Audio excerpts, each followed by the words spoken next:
Hello there. Morning. Morning. Good morning, Carly. We have some folks in the family watching the ball game. Well, that's exciting. How's it going? Well, we're not going good, and they're going to transition to a different space. You want to say hi? Oh, Wow. say good morning. Hello there. This is Isla. Isla. Hi, Isla. You want to play today with Walter? It's going to be so fun. Yeah. This is a sweet little girl, I think, huh? She is, yes. Did she just wake up a little while ago? Just a little bit ago. We already had breakfast. We got our toys ready. Oh, you're saying hi. Hi. Yep, it's an Auntie Isla weekend. Yeah, so you're taking care of a little one, huh? Mm-hmm. Yeah. Yeah, her mommy and daddy went skiing to celebrate their anniversary. Oh, very nice. Yeah. Yeah. You're in Colorado now. Yep. They live up in Evergreen. So up in the mountains, which is really beautiful. That's where you are. You're out That's where I am today. Yep. I'm at their house. Okay. Very cool. Yeah. And we've got all our play materials ready on the floor. Oh, good. Yeah. That's wonderful. I just got your emails, so I'm adding that song right Well, now. if that was the thought, I wonder. Sounds great. Yeah. They actually have it on Spotify too. Oh, good. So I can add it to the virtual playlist. Yeah. And then I also sent you a photo of Betty Jones. Yes, I'll add that right now. Yeah. I was so sorry to hear about her passing. Yeah. I know she was a dear friend of yours. I'm sorry. She was, and really a mentor for a number of years. She was a member of the play experience for NACI. Yeah. Yeah. Yeah. I as a late thought, I had to kind of just say a few words about her. Yeah, I think that'll be lovely. And then use some of her writing that relates to the context of Principle 7. Okay, great. Little readings that I think will touch upon important components, Perfect. Yeah. All right, well, I've got the music. Yeah, I'm going to just make some adjustments. Yeah, I think I need to raise this up a little bit. I think I'm going to have to change somebody's diaper too, because it smells like somebody. Is that you? Is that you who needs a new diaper? Yeah. You who needs a new diaper? Is that this tickly girl who needs a new diaper? That's perfect timing. Yeah. She's pretty excited for her Zoom debut. Huh. Do you like right. This is her Zoom debut. Yeah. Got some ticklies for your Zoom debut. You got some ticklies. Yeah. Yeah, good. This is the music. We got that ready. And now we need to add this picture. Pull this out. So you go to Gmail and then see this picture. This is Betty Jones. She helped people learn how to play, just like Walter. Maybe whenever it is that, I think, let's see, I think this would come after the meditation. Okay. I'm thinking. After meditation, before the play experience? Or? That's what I was thinking. Well, let's see. No. Well, let's see. We have some images. We have an image of Betty. We have number 7. Mm-hmm. Well, you think that the way it sits now is the meditation and number 7 sort of come up together, right? Mm-hmm. So we could do Betty first. Yeah, I would maybe do that because I think like transitioning from that meditative state into just offering like a few suggestions for the playtime, Yeah. and moving straight into the play. I think might be a good. Yeah, I think you're right. So therefore, we would say hello, and then incidentally, when I look, do I look at the dot up top or do I look at the image of the person? If you want, I kind of toggle back and forth. Like when you look at the dot, like if you see me right now, I'm looking at the dot, so it looks like I'm looking into your eyes more. Yes. Versus when I look down at your image, like my gaze is kind of averted. So Ah, I tend to like switch back and forth good. because I want to be Good. speaking directly to people, but I also want to see their faces. So I'm really talking to a red dot. Yeah, essentially. But when you do that, it looks like you're talking just to me or just Oh, to good. All right, good. whoever. Well, if there's a whole other bunch of people on the screen and I look at the red dot, they all think I'm looking at them too, right? Exactly. Yep. Yeah. So I switch between both because I like to see people's faces too, but are you fascinated with Walter? He's pretty cool. Hey, you want to see something neat? Look at this. Let's see.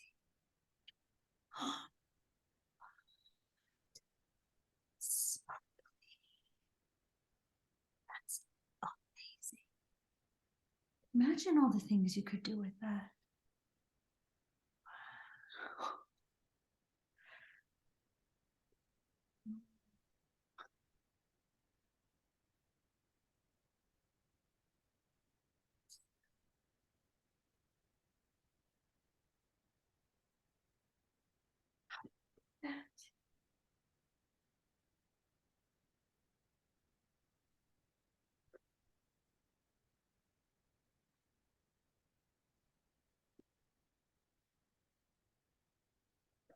She's mesmerized. Yeah, me too. I I better know. not forget we're doing a Zoom today.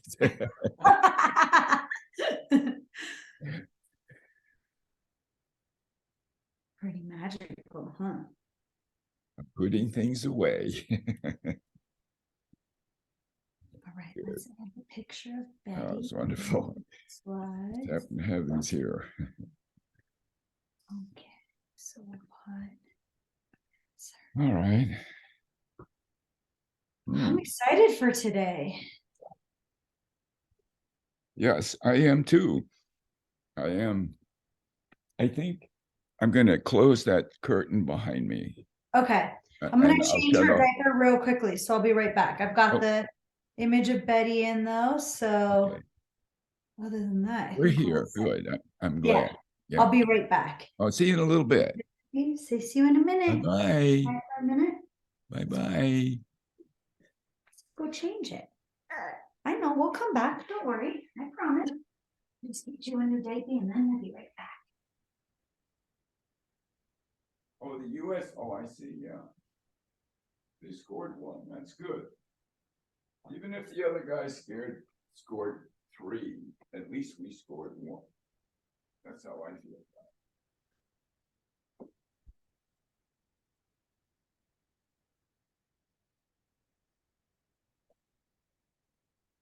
Nice and quiet in here. See if that looks okay. Well, I could turn the light off.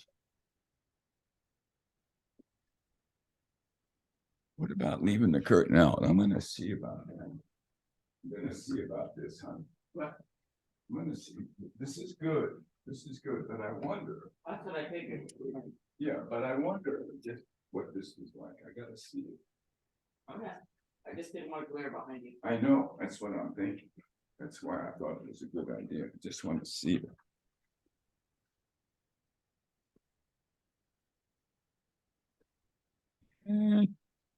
You can't really see out there, and it is a big glare.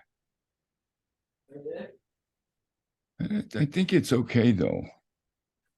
I don't know what it adds to it though.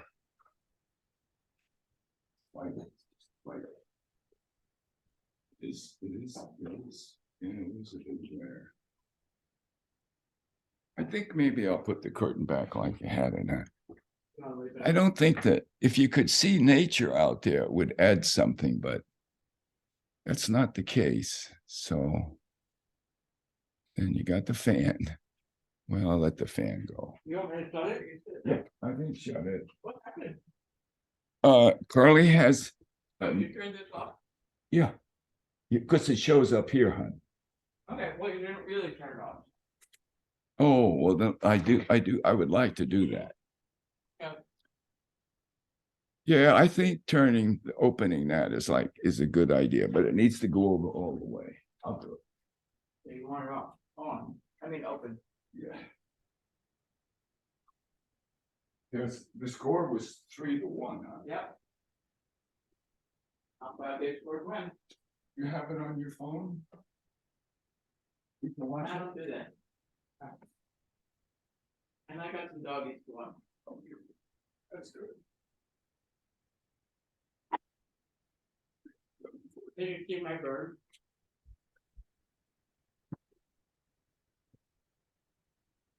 Probably not. It's too far away. My head. Yeah, my head is in there. Yeah. Wonder if I had a little bit more like that. See, I told you we were coming back. Oh, somebody's back. Nice and clean. See? Oh, yes, there you are. Hi there. I'm gonna start trying to concentrate, looking up there. But you're naturally drawn to look at the person. Yeah. Yeah. Oh, well. We have some other things I can show you too. I really, really like these. These are little pieces of palm fronds. You know, they're big stalks. And I cut them down and dry them into these little pieces. And they're very soft. They're really nice pieces. Oh, Here's some wow. of the bigger ones. And I happen to think this might I wonder what it would be like to play with these. Because I have not. It's gonna be fun. Yeah. And I got some red and yellow caps. I'm thinking of these little red and yellow caps. Ooh. These little red and yellow caps. This is a yellow one. See? And then I have, this is it over here. This is the red one. Can you see the red cap? There we go. And they can fit inside each other. They're nestlings. They can go inside like that. Forget you. You're gonna get Well, some. there's different sizes. Oh, here's another one. Here's a smaller one. Oh, somebody's here. Catherine O'Brien. We'll just let her in. Oh, are you Well, wait just a minute. Oh, Okay. never mind. Hello. I'm going to make you host, I think, or co-host. Yes, please. Yes. Co-host. Welcome, Catherine. We're just playing around with our final moments of organization here. There we go. Anyway, this is a small one. And Oh, fun. see, and they can fit inside each other like this. Well, they're really kind of neat. Yeah. That's pretty cool. Anyway, so what else do we have in preparation for this occasion? Let me test the sound and view really quickly. Okay. You want to get down and go get your toys? What do you think? Are you sleepy already? Let's see. Look, this is how you present a slideshow. These are all the notes. And you minimize. Gathering my resources. Get smaller. And then you put that smaller. And then you make the sound smaller. You make this smaller. And then you get rid of this. And that's how you get all the way set up. Now we're going to share screen. See? Oh, Walter, would you mind making me a co-host really quickly? A what? A co-host? Oh, I thought I did. I don't think so. Yeah. Oh, well, you should be Oh, now. perfect. Okay. Yeah. Or share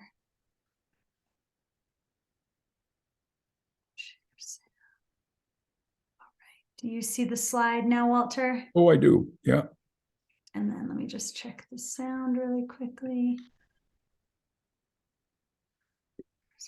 People can adjust the volume during that little contemplation, I think, huh? Yes.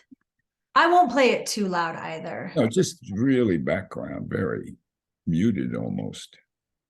Not quite. You can do it without that.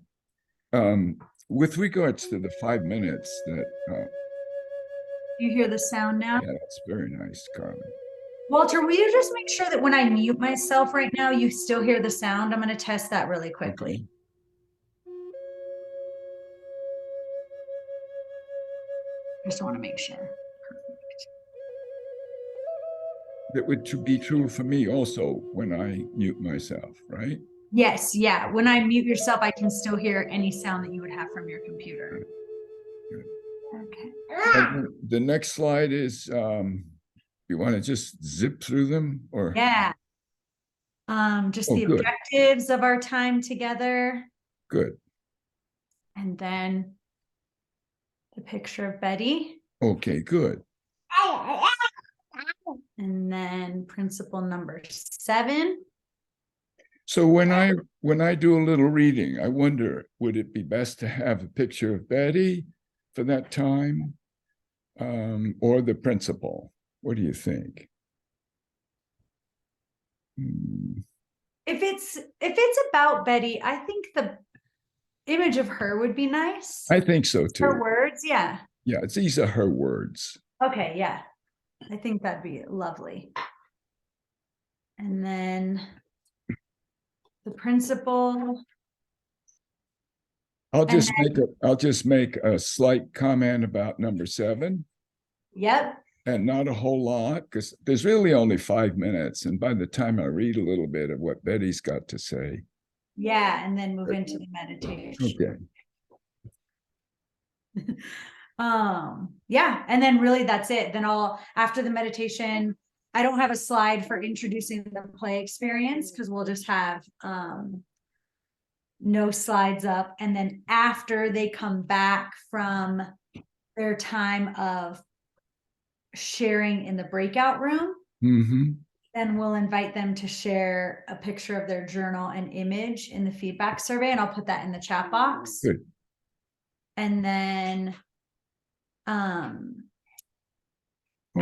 they'll take this play experience and move it forward, they can send themselves an email with like a commitment to themselves and just a reminder of their time.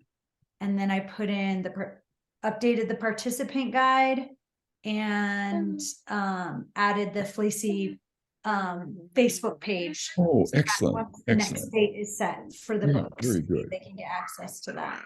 Good. I was very excited to hear, Paula was very excited to tell me that I'm not sure which professor, but apparently they're using From Play to Practice as their text. And I thought that was a fascinating idea. Yeah. Yeah. That's really cool. Yeah. Do you think so? You know, if I was a student, oh, there's Lynn. If I was a student, just, a young student and hadn't had much practice, I think that book would be more inspiring than lots of words with a few photos. Oh, I agree. I agree. Should I let that? Is it okay to let people in? Would you say? Yeah, I'll get some help. music on for us. Good. There you go. Just a little light music. Hi, Lynn. And again, Catherine. Welcome to our play experience number 13. 13. Holy Lucky 13. Yeah, lucky 13. I think this is over a period of 2 years. Is that right? Yes. Yeah. Good. Hi, Lynn.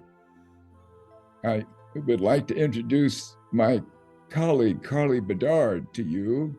And this is Lynn Wettrick, who's Hi, Lynn. Global Healing Project. Yeah. It's lovely to make your acquaintance. I wondered where your name looked familiar from. Yeah. This is our colleague, Isla. Yeah. She'll be running today's play experience. What do you think about that? Are you ready? Yeah, you see friends. Say hi, friends. What do you think?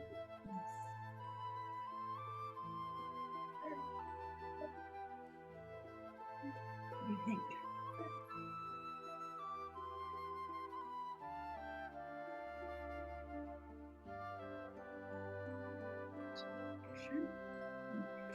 Well, we have a couple of people. That's fantastic. Maybe someone else will join us.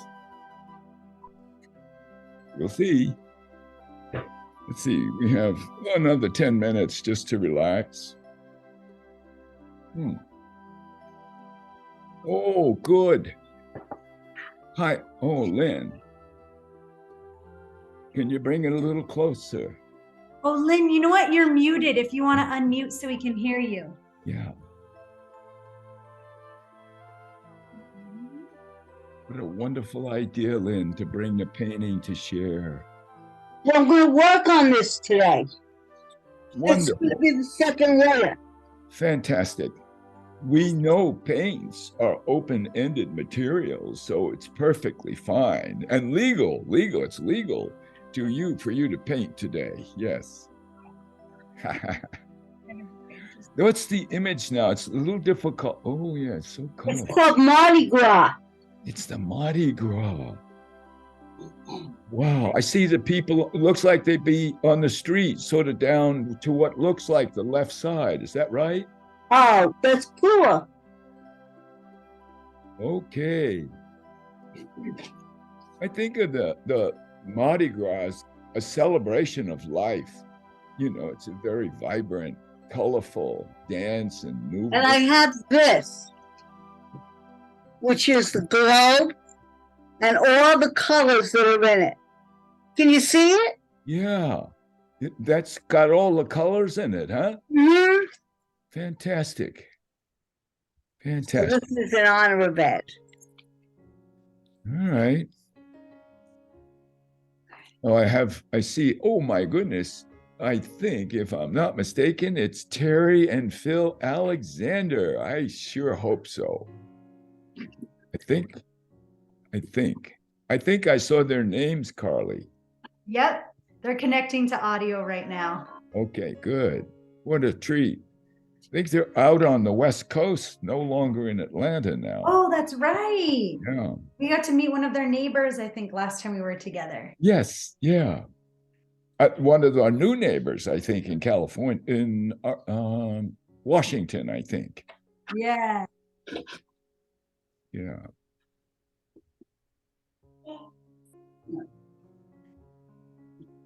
Hey, Phil. Hello, Walter. Good morning. Good morning. Good morning.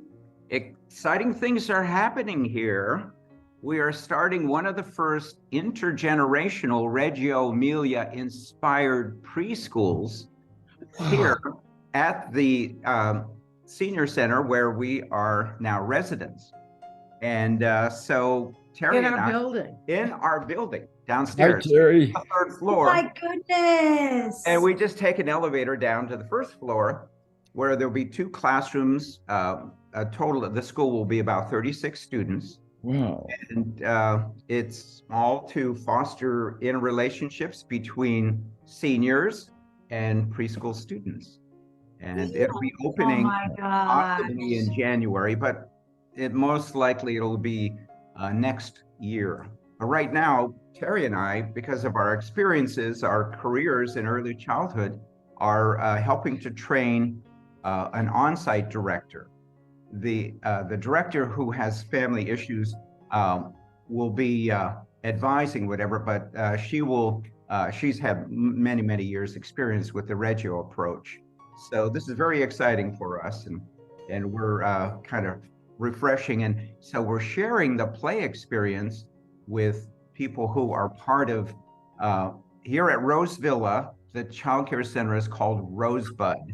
Okay, so the Rosebud Child Development Center will be most likely a a hybrid during this time with some special events and then opening up, but we really want to share the play experience. The woman who is really spearheading this is the former director of early childhood education at the University of Hawaii. And she's met you, Walter. And yeah, she's met you at NACE. Her name is Stephanie Feeney, Dr. Stephanie Feeney. And so we've shared this. So there may be a few of those folks joining us. Yeah. Well, it would be wonderful, you know, if, oh, first of all, I was thinking that you're in heaven. Yes. And you're going to another room in heaven when you go to that place down there. Right. Yeah. But I was thinking, you know, as you get things going along, what you just shared, what you're working on would be wonderful to bring back some images and conversation, a little summary of the play you're doing, Phil and Terry. Mm-hmm. Hi, Blythe. Yes. You know, also we're in we call it our play group. There's a studio where a group meets every other Tuesday to play with art. And they want us to talk about this next Tuesday a little bit to share with them as a possible way to go. Wonderful. If there's any resources, Terry and Phil, I'm happy to share, like the PowerPoints and participating guides. Anything you need, let me know. Oh, thank you. Tell us how to do that. Yeah, if you email me at Carly Bedard. Okay, I'll pop it in the chat box right now for you. Well, and you are the experts. They're the experts. They've been doing it for years. Absolutely. And it's amazing that you were able to bring it to online, and it's been wonderful because I've gone to 5 of the NAYC workshops, and this has been a saving thing through COVID. I'll tell you, it absolutely has. Yeah. And thank you, Walter. But I don't know why I didn't get the email. You better check your email list because I had it in my calendar. Yeah. So well, I'm so glad you texted me, Blythe, so I could ship it to you. Yeah. I wanted to come back to Terry and Phil for just a moment. What you were sharing, Terry, about having friends that you do your painting with, I wanted to introduce you to Lynn Weltrup, who's here, and she just shared a painting that she did. And so if you can, you know, zoom to her face, there's Lynn. You see her there somewhere. Yeah. She shared a painting that she's working on, and it's going to work on more today as her play experience. And it's about, well, I won't tell you what it's about. Lynn can tell you what it's about. I'll show it. Lynn, yeah, there it is. Oh. Can we make it bigger? Unfortunately, we can't. You hold a little closer. Hold it as close as you can, Lynn. Yeah. Yeah, we see.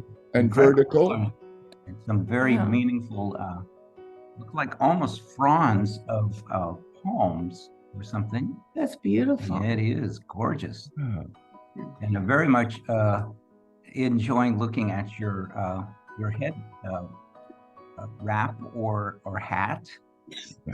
Amazing. Can you bring this closer? I just here. can't see. Yeah. Lynn, can you mention what it is you've been thinking about as you paint? It's called Mardi. Oh, it's called Mardi Gras, and it began as some kind of workshop that I went to. I think it was a Bible workshop. He sort of liked the painting, I didn't. That's one of the reasons that I'm looking forward to get over to. That's Freudian. To embellish it and make it much pleasanter to my senses. Yeah. And I hope that's cool. And looks like you have collaged into it some festive feathers and a very happy face. Yeah, we're working with collage as well. Actually, that's right. That's what that group has been doing mostly lately. But it can go in any Put it direction. down.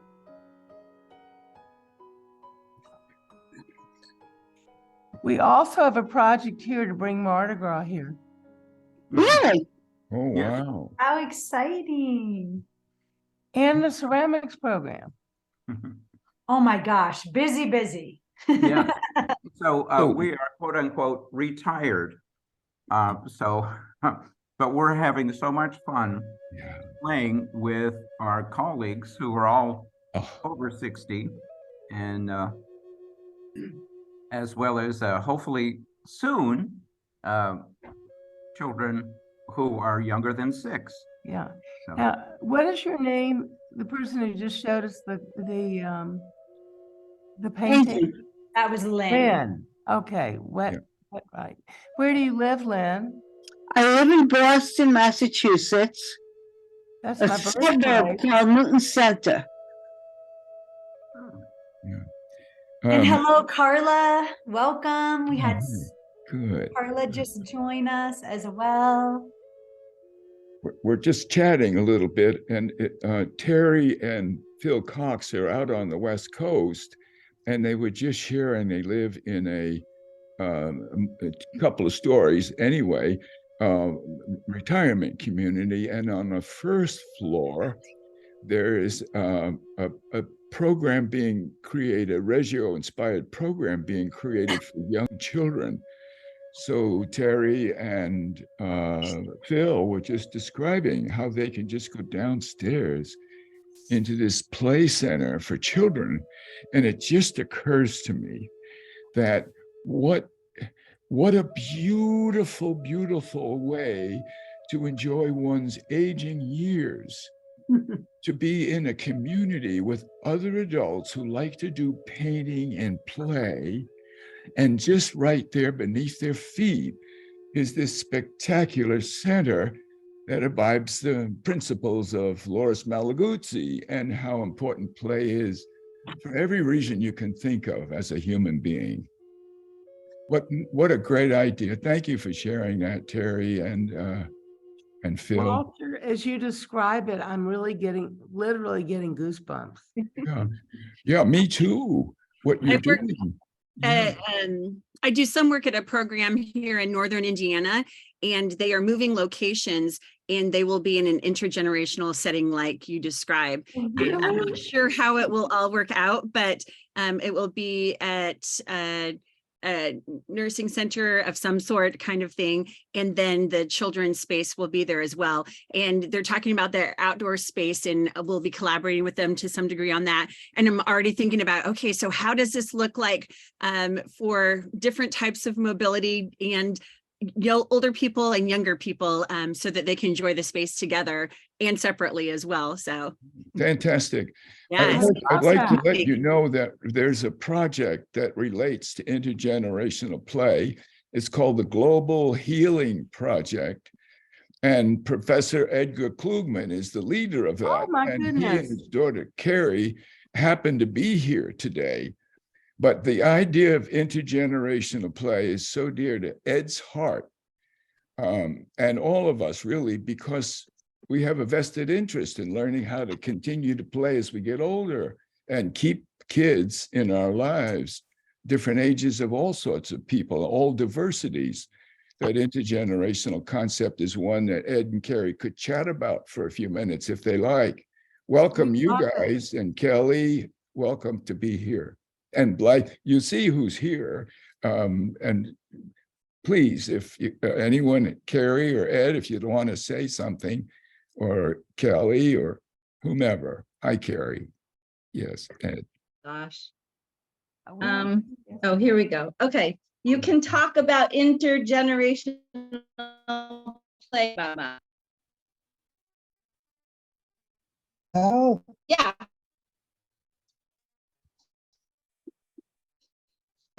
best we can do. Go ahead, Baba. Tell them about intergenerational play.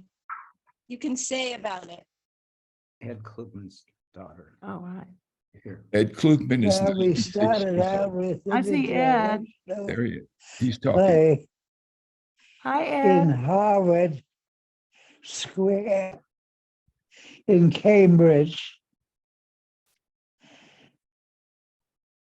And the head of Parks and Recreation also was very interested in a poster that was made by the toy industry and Parents United. Good. And Mhm. that was a highly successful venture in Cambridge, beginning to have parks and recreation Good. departments Good. take on intergenerational play and constructing places where all the people could sit in the shade and younger kids could play around them. Love that. This is in Cambridge? I'm just trying to get my speaker to work Good. again. Good. I think we also have a poster that Ed is referring to. Carly, if you would help me remember, we can send it to everybody. Yeah, it's a poster about intergenerational play, comparing the play in the lives of children and the play in us lives and adults, and the commonality importance of play. Thank you very much, Ed. We're going to come back to that in our discussions today. What time is it, Carly? It's a few minutes after. 10:08. Yeah. I think we're ready to start. Good. Let's see. All right. So Carly and I and Isla, Carly's niece, welcome you to this auspicious gathering, intergenerational virtual gathering. I'm so pleased that all of you are here. It warms my heart to see you and to think of the connections we all have over time and imagining a future together also. And so, welcome. And we'll begin officially in just a moment, but I want to introduce the dearest Carly, a colleague that I've come to love and appreciate so much in creating this platform for us to be together. Carly, would you like to add anything at this point? Well, just wanted to welcome everyone and once again to share how excited I am to be here with you all and Walter, and like many of you, this space and this virtual community that we've created to come and play with one another and share with one another, it is really important. It's become a really important part of my life and just a beacon of hope and joy and excitement. So I'm thrilled to be here with you all and to have some time to play. Wonderful. Thank you, Carly. I think we're just going to sort of move along. Carly will be the manager of a few slides we share, not a whole lot of slides. And then we're going to do a moment or two of meditation to help us center ourselves and just relax into this new reality for a few moments. And then after that, I'm going to say a few words.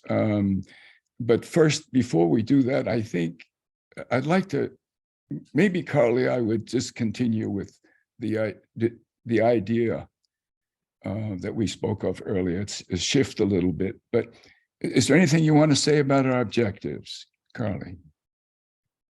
Just a reminder, this is a time for you all and for each of us to experience the power, joy, healing, and peace of self-active play as a mindfulness practice. So like Walter just shared, he's going to walk us through a mindfulness exercise before our time of mindful play. We're going to have the chance to explore the principles of self-active play, focusing on principle 7, and then, as always, engage in that experience of connecting with the materials, with ourselves, and with one another. So that'll be our time together. Thank you, thank you, thank you, thank you, Carly. You know, Who was that? we all have people Oh, yeah. that help to guide us, that love us. You on the screen are those to me. We are to one another, as Ed reminds us. We gift love to one another. And this lady, Elizabeth Jones, Betty Jones, and I, we shared love together. And I'm very sorry that she left this in-person reality to another kind of virtual space where I'm sure she's continuing her practice of play and art making. And I'd like to just acknowledge that Betty has been, as I'm hinting, a very, very powerful influence on my thinking about children and child development and how they grow and how important play is in the lives of those little beings. And as some of you must know, she's also very interested and has written extensively about how important play is in our adult lives.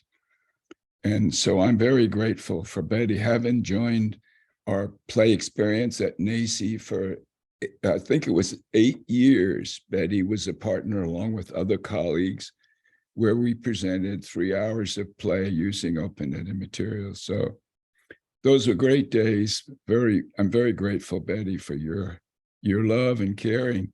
And so we're going to share a little bit of some of the things you've reminded us about, just a couple of little passages, because I have a feeling everybody on the line knows about Betty Jones and might just appreciate hearing a few words that share and inspire us. So here we go. This is from one of her books, as you may know, that the play's the thing. And this is what I just kind of clipped from the book. And this was, let's see here, and it's, this was written in 1992 by Betty, and it's on page 1. And it's written by Elizabeth and her friend Gretchen Reynolds. To become a master player is the height of developmental achievement for children 3 to 5.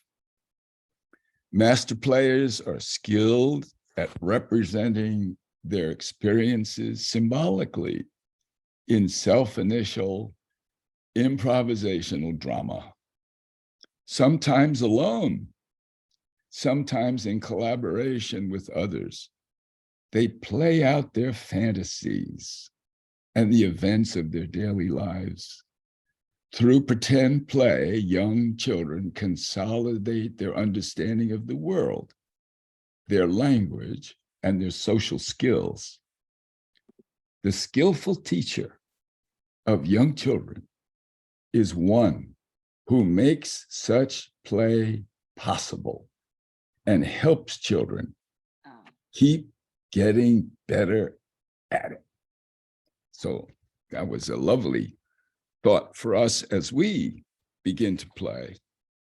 And may I read another one that becomes, this is a short passage. I know you'll appreciate this. This is from Master Learning from Children at Play. And it's on page 97, and this was written in 1997. You know, if you would like just to listen for a minute, you can just close your eyes. It's almost like a meditation, you know, these words. This was written by Elizabeth and Gretchen. The human mind acquires learning not through passive reception of facts and information, but in the active pursuit of order and relationships using cognitive processes such as exploration, examination, question asking, discussing, testing, categorizing, recategorizing, sequencing, numbering, and the like. That's so true. Well, there are, of course, other things that Betty has written that we could, go on and on, really. There are books and books. We'll be sure to list those on our resource guide. One last quote, though, from Betty. This is Playing to Get Smart. And it's a book that Betty and Renata Cooper wrote in 2006, page 24. Play is open-ended. The individual is free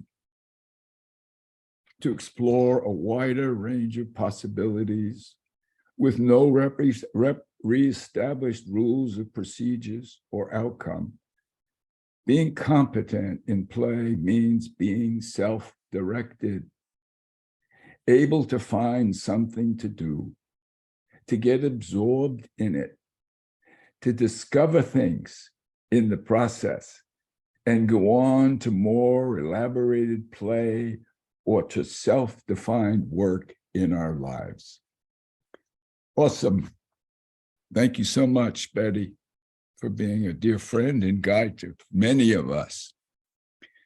At this point, before we do play, which Carly is going to introduce, I'd like to do a short 2-minute meditation together. And I would suggest we just slip into this very slowly, easily, in a comfortable spot you sit or lay down. You close your eyes for just a few moments. We'll keep time, 120 seconds. And the object is to focus on your breath. Your breath. So you put all your attention, not outside, but inside. So you close your eyes and take, 3 slow, deep breaths and let the breath out slowly. Do that 3 times. Nice, deep, full lung breath, and let it out slowly. And do that 3 times. Carly's going to put on a little flute music by Nakai.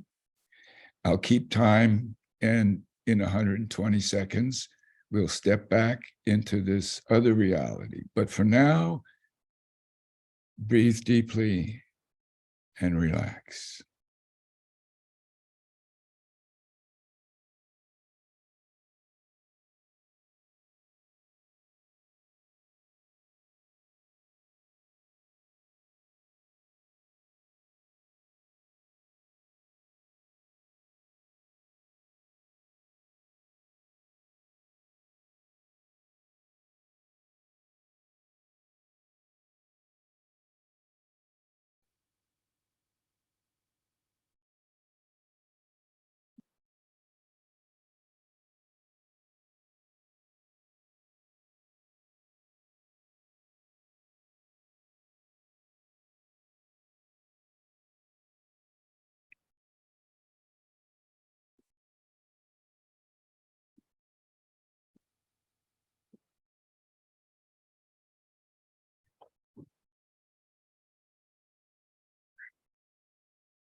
Walter, I think you're muted if you want to unmute really quick. Oh, I think I was muted.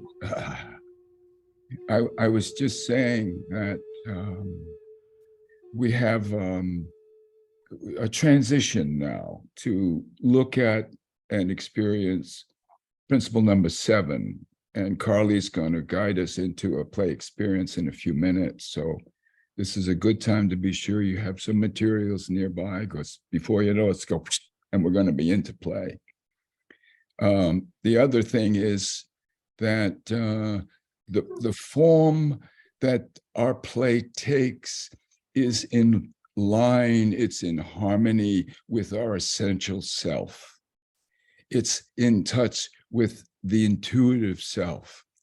So play, the quality of the play, the self-active play, frees us, frees the spirit, and offers it's an opportunity just to be spontaneous and to feel and to think deeply, intensely about what you're doing, to focus through the senses, those little fingers. All of a sudden the mind follows and play arises into our consciousness and enjoyment pursues.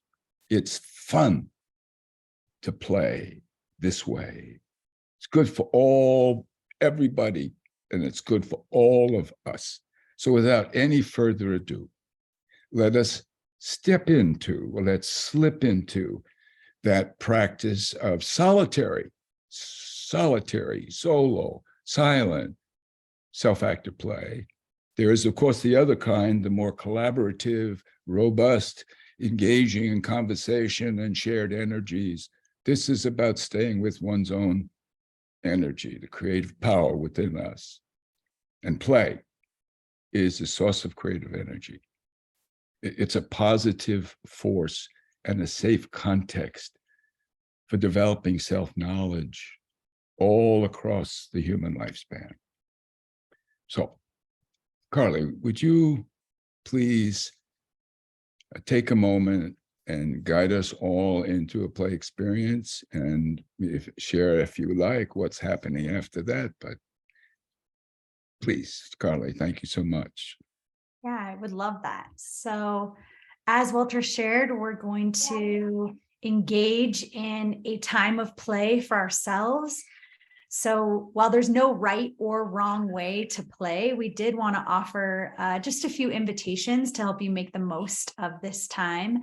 The first is, if you can, find a quiet place to play and have your loose parts available, and just take this opportunity to let your imagination run wild, connect with your heart and your mind and your inner being, and just be aware that there's no right or wrong way to be engaging with the materials. Just see what happens. And then after our time of about 20 minutes of play, we'll come back together. We'll offer you an opportunity to meditate and think about the experience that you had and what happened as you had that opportunity to connect with your inner spirit. And then we'll have an opportunity to share in breakout groups and as a large group as well. So I'll put on some quiet music, and again, enjoy this opportunity to connect with your heart and your hands and your mind and your inner spirit.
About 3 minutes left of our time of play.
As a group.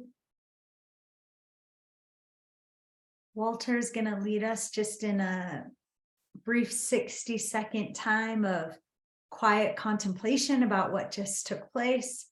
And then we'll have an opportunity to do some journaling about our experience and then connect with one another. Walter, you're muted if you want to unmute really quickly. Thank you. Thank you, Carly.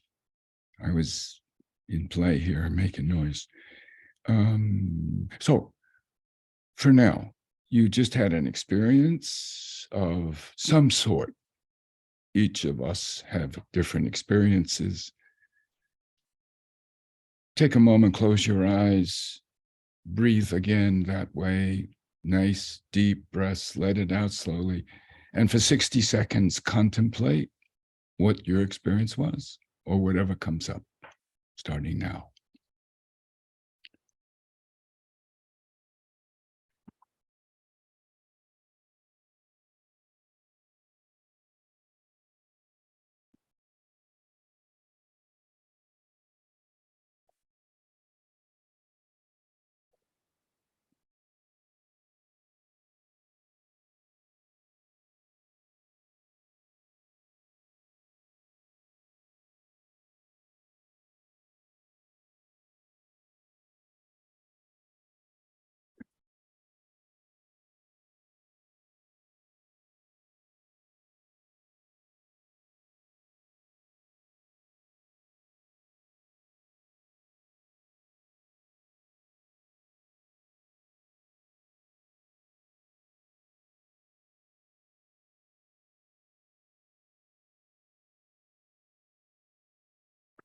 Bing, bing.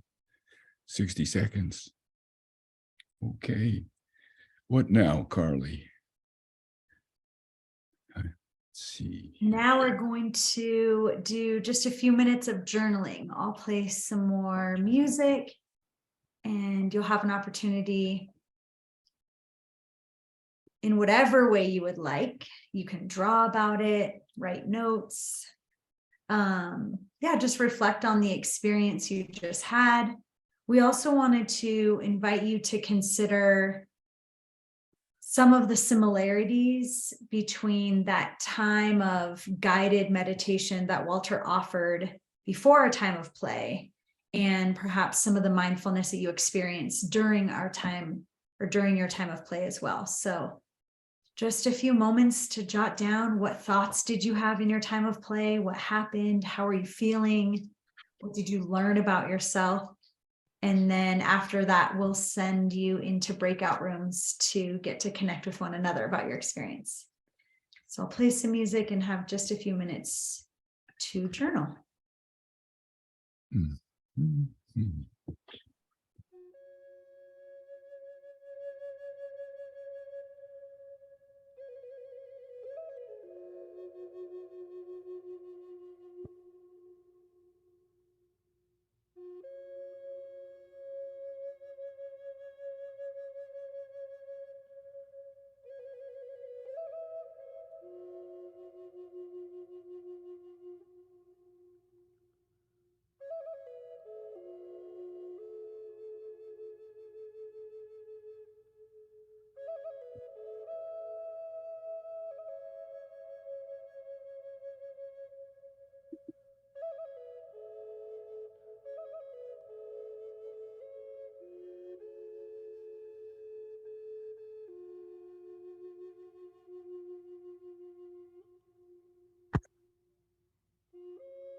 Just a minute left of your journaling time.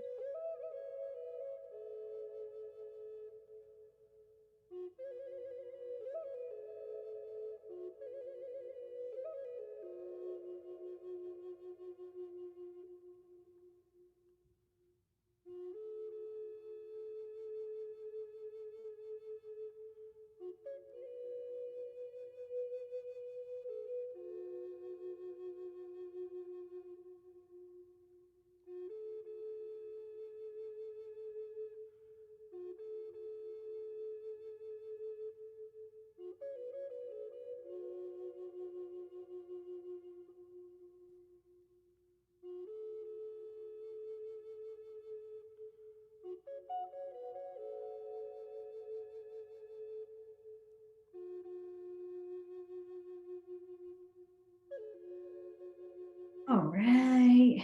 If you could find a place of pause in your journaling time. And we're going to send an invitation to you each to join a breakout room. There'll be about 2 to 3 of you in the room, and just take that opportunity to share. We'll have about 7 minutes, Walter. Does that work? Yep, that'd be perfect. Yes. Great. About 7 minutes in your breakout room, and just share with each other what happened during that time of solo contemplative play. Again, what were you feeling? What did you learn about yourself? What happened with your amazing open-ended materials? And then we'll come back together as a group after that 7-minute period. So let me know if you're having any trouble finding your invitation to join the breakout rooms. And we'll see you back in 7 minutes.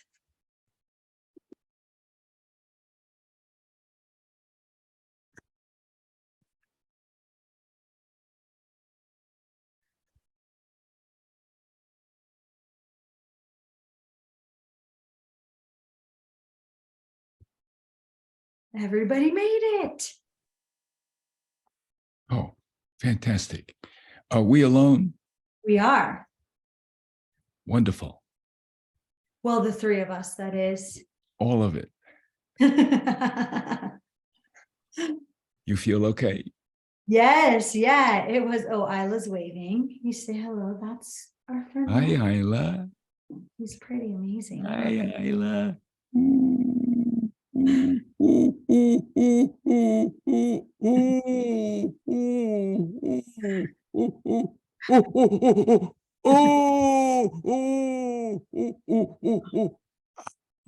He's so cute, huh? Look at that. Yeah, it was actually it was really interesting playing with Isla, especially because these are materials that I love to play with over and over again. These gold caps that I revisit from my first play experience, and then the blocks. And as I was constructing, Isla was very interested in deconstructing what I was creating. But her perspective was really cool, because as much as I consider myself pretty playful, and like I always create something new with the materials, the way that she was looking at them and using them, like she was very curious about what was inside of these gold caps, which is never something that I am typically drawn to. And which is, there's not much, but there is kind of a cool shape inside. And so I found myself sort of following her lead in being more, I don't know, I guess just exploratory with the materials. And then she also was really interested in the bins that the materials were stored in and using those as a part of her play. So I was really inspired by sort of, I guess, just that posture of how we can learn from children's inhibitions, and even for something that I consider like such an open-ended process for myself, to have it go like next level open-ended and just embracing. Yeah, it was really fun. What a lovely description of your intergenerational play. How you both learned from each other, and she enriched your exploration, and you provided resources for her discoveries. Lovely. Very, very nice. I had a great time, Carly. I played differently than I have played. Well, I play this way all the time, but not in Zoom. So it just happened. I had sticks from the palm trees, and I had red and yellow caps, and I had prepared those materials, and I had no idea what I was going to do. And I found myself standing up. I realized I need space. I had to rearrange the environment to accommodate my play. And having the space allowed me then to go back into a preliminary phase of expression and use of those materials. And I've arranged it in such a way that is very, the playing and the arranging and the discoveries made during the play were really neat. Oh, wow. You know, it was just, you know, sticks. And then I added the candle in the center. And then I started taking photos of all the different arrangements, you know, the sub pieces, there's various sections that exist independent of the whole. And that was exciting. Incredible. So, yeah. So it was a rich play for me, Carly. And I found it so relaxing and centering. And I feel grateful, you know, more optimistic. Yeah. There is something about like having that space to like use your gross motor skills. Yeah. Yeah. I would really like, I don't think I told you this, but when I was in DC with Jim Johnson and others, Jim's daughter, Carol, is a dance teacher who works with 4-year-olds. And I asked Jim if it would be possible for Carol to join us sometime for a 10-minute presentation to get us adults configured in movement, you know. That'd be really fun. Jim said he was going to send an email to his daughter, and if she can or is interested, I'll let you know. Yeah. Movement. That would be amazing. Yeah. Movement. And just again, like that invitation to really embrace your inhibitions. And yeah, it'd be neat to see how that impacts then the time of play. Like I'm curious. I would be curious. I would imagine for myself that having like experienced that time of like full body movement, it would shift the way I then entered my time of play. Yeah. Yeah. It's powerful when we come upon these assumptions like you're doing. I mean, it's right. The heart of research is we make assumptions and test them out, just like Betty was saying in her writing. Yeah. What you shared, her words were really powerful. Good. I always wonder about too much reading, you know, in some, but it felt like it was relevant to what. Yeah, it was. And I personally, like, I appreciated that time to have my eyes closed and just contemplate and sort of, just be enveloped in her words. And it really was connected to what we were doing. Good. I'm glad that, you know, I wasn't intending on doing that. It was just yesterday, last minute, you know, thinking. I'm going to give them a 1-minute warning. And then we can go into our time of large group sharing. So we've got about 30 minutes, which is great, or 29 minutes, I guess. Technically. That feels like good timing. We are following all of the things that Betty was saying, and you know, you can do it alone and then in collaboration, discussion. We're kind of illustrating what Betty was talking about.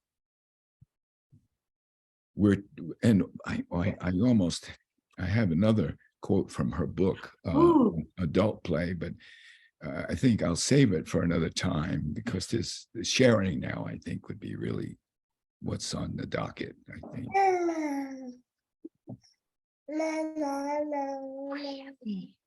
And then what happened? What?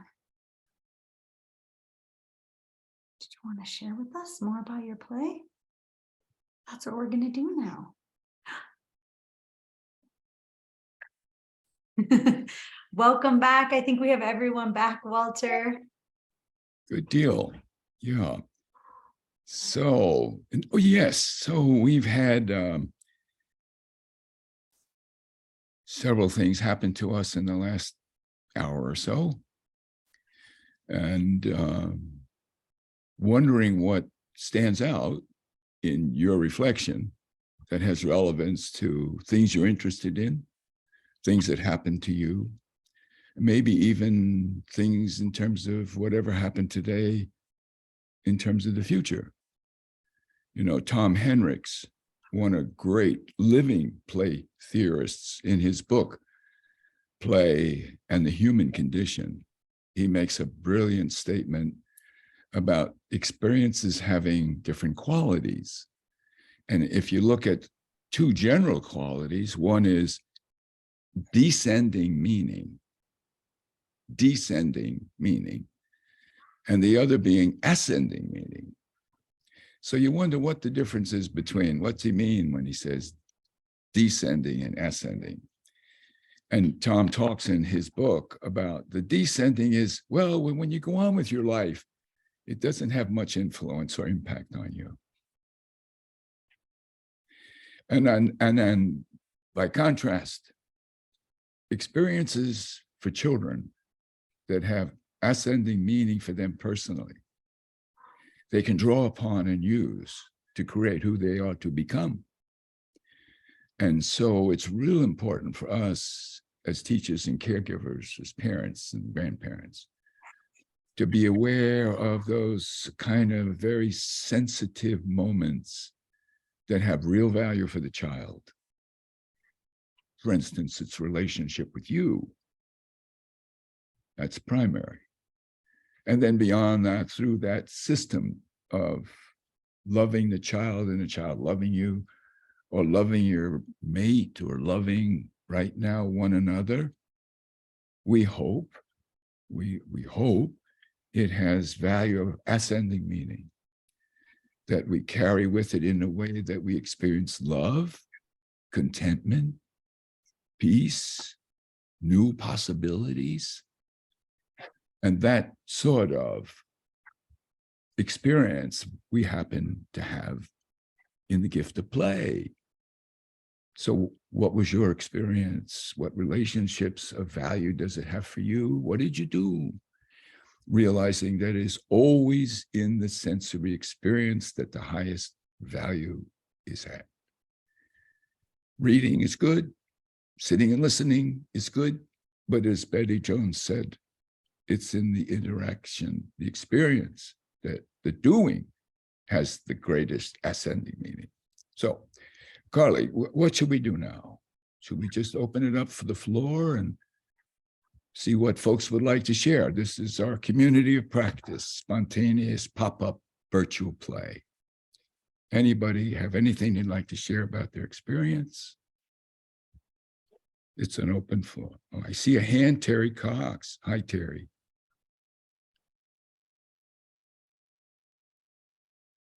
I think you're muted. Carly is, yeah. Am I muted or no? Terry, if you want to unmute yourself really quickly, we'd love to. Darn it. That happens to all of us. It happened to me twice earlier. Yeah, we're getting over the flu and we're coughing periodically, so we're kind of staying muted a lot. My first comment was we didn't really get a chance for everybody to share in our group, and I didn't know if one was Phil. That's all right. Okay, but anyway, so if somebody wants to do that, or I could talk about my own personal experience. How about both of those things, Terry? Why don't you talk about your experience, and then we'll give the floor to Phil to let him share. Okay, and there was someone else in our group too, so if she's interested. I was able to play and kind of come up with representation for things I've been feeling. And it was very valuable to me, particularly since I'm very visual. And there is an eagle outside our window. Yes. Oh, A bald eagle. Oh, can you turn the camera around? I don't know if you could see it. Now it's off in the firs. Mm. Wow. Wow. Yeah. So Sorry. Stay with it, Terry. moment of Okay. inspiration. I've been thinking about bridges. One thing is we just moved 4 months ago to Portland, Oregon. It's a city of bridges, beautiful bridges and rivers. And it's even more about connection. Earlier in today, we shared about starting a child center here. Not us starting it, but there being one starting, and we're involved, that will bring seniors and young children together. So there's that kind of bridging. We're meeting new people, and everybody is creating relationships here. We're recreating relationships with our children and grandchildren whom we haven't seen in 3 years for the pandemic. And before that, we were separated by 3,000 miles. And there's just so much connection and bridging. And then at the end, it popped into my mind, the piazza in Reggio Emilia. The first night we were there, and there were all these people, families and people meeting up, and how that made me feel and how it connects to how I'm feeling now. And so I just started building bridges and things that represented people. And this is sort of an open door. I had kind of less open-ended materials than usual. They were architectural blocks, and I was a little stymied by it, but then I got over that. Good. Thank you, Terry. Thank you so much for sharing that hard experience. Thank you.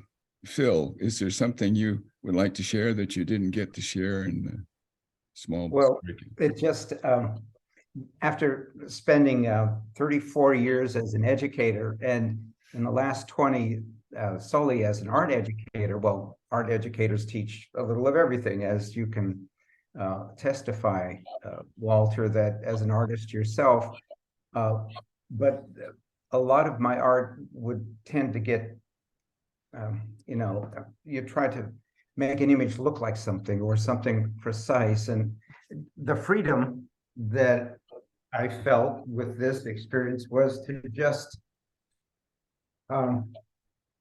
whatever materials were at hand to gather up. So I just, on a thick piece of flooring paper, to just take gesso and tape and paint and just dance around with the materials on the surface. And then I could always go back in and add more to it, but I love texture, and I said, well, why not? Just fill it with texture. So our dear friend who is creating the Mardi Gras, I thought about, well, I wonder what what she has in the way of her inspiration. Is she creating textures there? So frankly, it's wonderful to be inspired by other players. I know that Betty Jones talked about master players who kind of inspire others. And so the master painter player right there inspired me to free it up and not be worried about what it looked like, but just to really have fun and let it drip if it's going to drip, Good. Wonderful, Phil. It's so good to see you playing like that and expressing yourselves. Thank you, Terry and Phil. Lovely, lovely, lovely. I think someone had their hand up a moment. Was that you, Niana? Yes, hi. I'm so glad I could join you. Just a very quick moment. I waited until my Jewish services were over to come and join you. But I want to tell you, I'm thrilled because what we studied about was Jacob's ladder and the angels ascending up and down. And it was the exact same metaphor. And we talked about how the angels were going upward because they were with us, our energies going upward and then coming back down. So talk about synchronicity. I love it. And it's good to see you. Yeah. Wonderful, wonderful, wonderful spiritual connection in the play. That's lovely. Thank you, Diana. Thank you. Yeah. somebody else.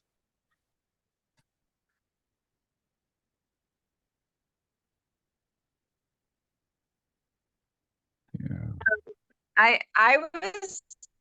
I can show you my picture, well, it's not picture, but my little play area. I don't know if you can see it. Is that But you? I was thinking about Carrie, good. Sorry. the dark days in December and how we can bring each other light by sharing together. And I put a lot of little things together in little small groups. And then I connected them with little glass beads, and I lit a candle to show the light. And I don't know, Baba, do you want to talk about what you were working on? I never have forgotten my days in Afghanistan, where children began to go outdoors on a merry-go-round. And the merry-go-round, they stored the energy of the children in lithium batteries. The lithium batteries then were used in classrooms. They were used in Ghana for lanterns, so the children would have lighting at night after they'd done the chores in the daytime. Oh, But at nighttime, they could do their homework with the lanterns that were generated by the merry-go-rounds. wow. Yeah. And Uh-huh. I never failed to think about the indigenous environment where we should start and then grow the human spiritual aspect of life. We're gonna stop. Whoops. And it's wonderful that you're here, you and Carrie, today at a jolly good age of 96. Bravo. Yeah. And sharing and playing like you are. You are really an angel. That's here. 90, You're just an say angel. 97. 97. Thank you. Yay. Yeah. Happy birthday. Yeah. In the kind of second half of your sharing, is it his birthday today? I didn't miss his birthday, did I, Carrie? It's October, right? September. Thank you. The idea that you, Ed, that I heard you say, Ed, is like those indigenous resources that are available. And what I was thinking was, it relates to another thing Betty said, is suggesting that having the support or having the resources or the tools or whatever you need to study at night or to make play rich, those open-ended materials are like those lithium batteries, frees up the children. So we also want to always remember the importance of quality materials that really truly engage us. And anyway, who else might have something they'd like to share? Thank you, Ed and Carrie. Lynn, and Blythe, good. Lynn and Blythe. Okay, hi. Can you hear me? Yeah. Yes, perfect. Okay. I think I fell asleep when we were supposed to be working. And I did my working last night until 3:30 in the evening, in the morning. And what I do is I gather the materials, and that takes a few hours. And I am very interested in the product. And now I see that the process can be equally fulfilling. I love to get materials together and then to bring them together on the canvas. I think it was fabulous the way Ed and Kerry shared. And I was lucky I was in the breakout room with them.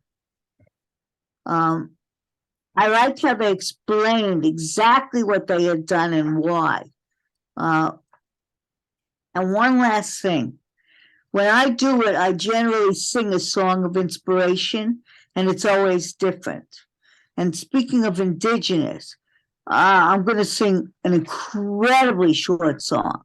It's a chant that I learned from an Australian dream teacher named Gabu, which means good friend. You probably know this. Hey, younger, ho, younger, hey, yan, yan. Hey, younger, ho, yan, hey, yan, yan. The earth is our mother. We must take care of her. The earth is our mother. We must take care of her. Hey, yana, ho, yana, hey. Hey, yan, yan. Hey, yana, ho, yana, hey, yan, yan. Yeah, wonderful, wonderful, Lynn. So I create my own meditative space. Yeah. Would you mind singing that, please, one more time, chanting that one more time, please? Of course. Thank you. Can I sing it with you, Lynn? Please do. You can sing. The earth Is our mother. She must take care of her. The earth is our mother. We must take care of her. Hey, younger, ho, younger, hey, yan, yan. Hey, younger, ho, yan, yan. This sacred ground we walk upon. With every step we take, this sacred ground we walk upon. With every step we take. Hey, younger, ho, younger, hey, yan, yan. Hey, younger, ho, younger, hey, yan, yan.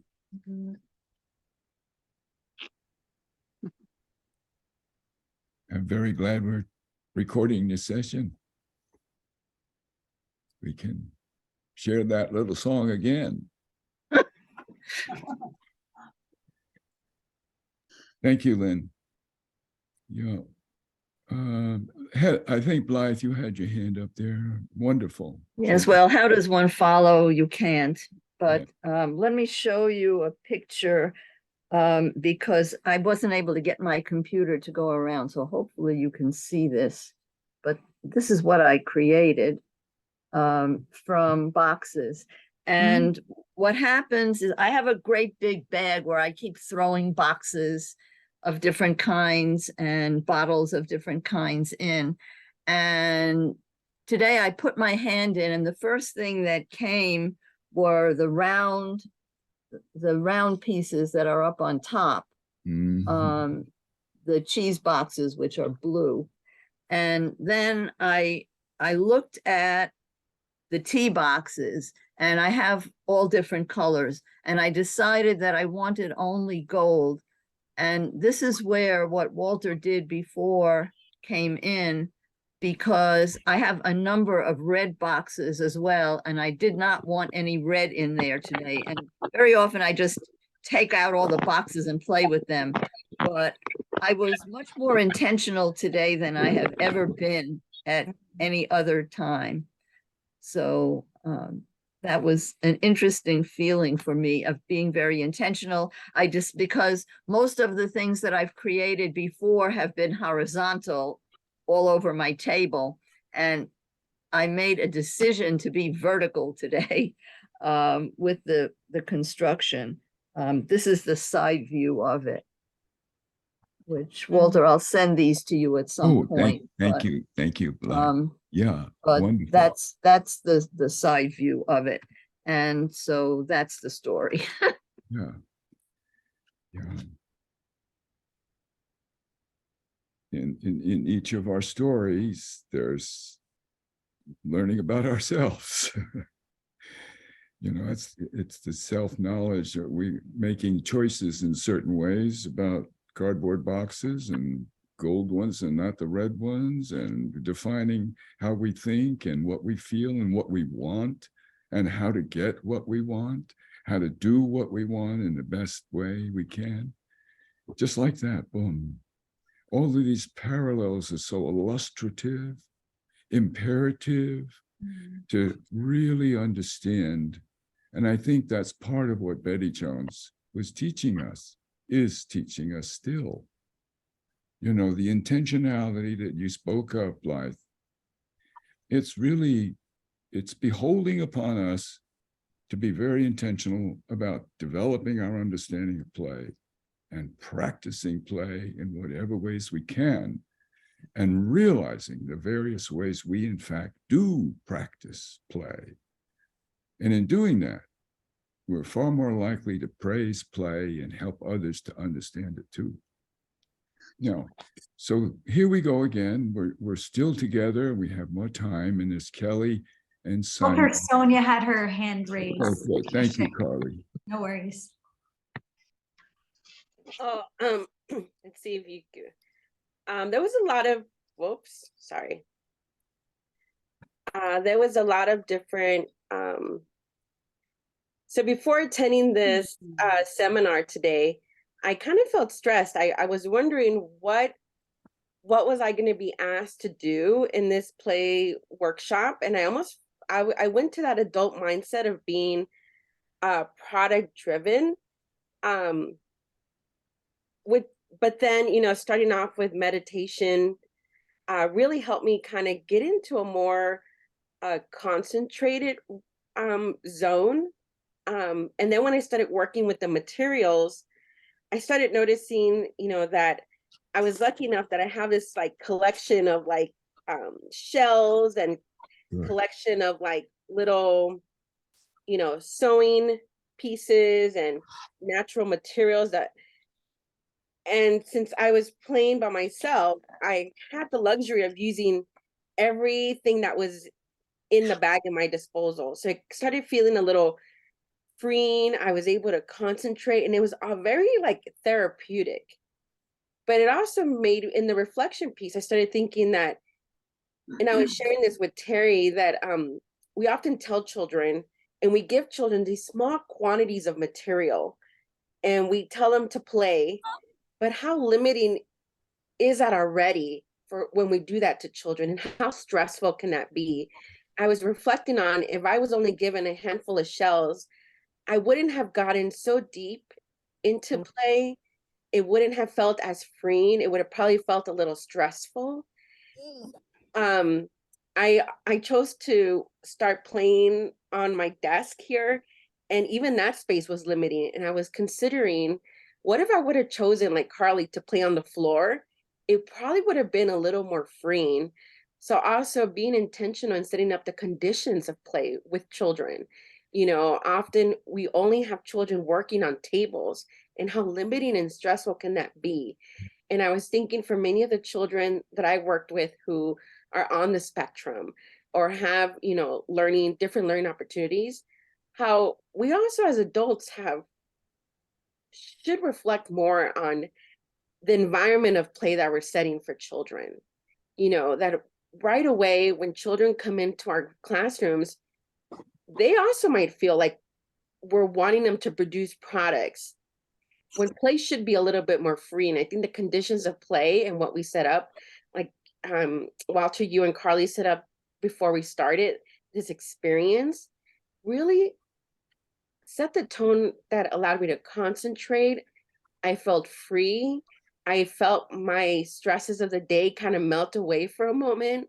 And I was just in this moment of joy. Nice. The zone. In the zone. Yeah. So there's so much. Obviously, we're here together, hearing and seeing the unfolding of real, pure wisdom on how to function as a healthier, happier human being or teacher. And it's coming from you guys, it's coming from within us. And somehow the play is the thing. Play is the smart thing that allows it to happen. So we're grateful to one another for the gift of being present, as Ed would say, love, sharing love. And it's so inspiring to hear one another talk about this as something that has real value to us. Okay, Kelly, I think, hasn't had a chance to share. Yeah, and maybe we could have some discussion afterwards also. Yes. So I did come in with an idea of a product. Let me see if I can turn this. Can you see? This is, yeah. And I was kind of interested in what you said after our play, when you said how important it is to sense it, because I was talking to Blythe in the breakout room. Part of the reason why I like to do this is because I see the kids when they're playing make really intentional choices in what they're doing. You know, they start to put something here and then they move it to another place, or they turn it a different way, or they move it just a little bit. And I can see that they're being very intentional, and I know that there's a reason behind it, but I can't feel what they're thinking. And so I like to do this to kind of experience that myself, that, you know, where I start to put something somewhere and then I'm like, no, I think I really would like it here, or no, I think I want this under this.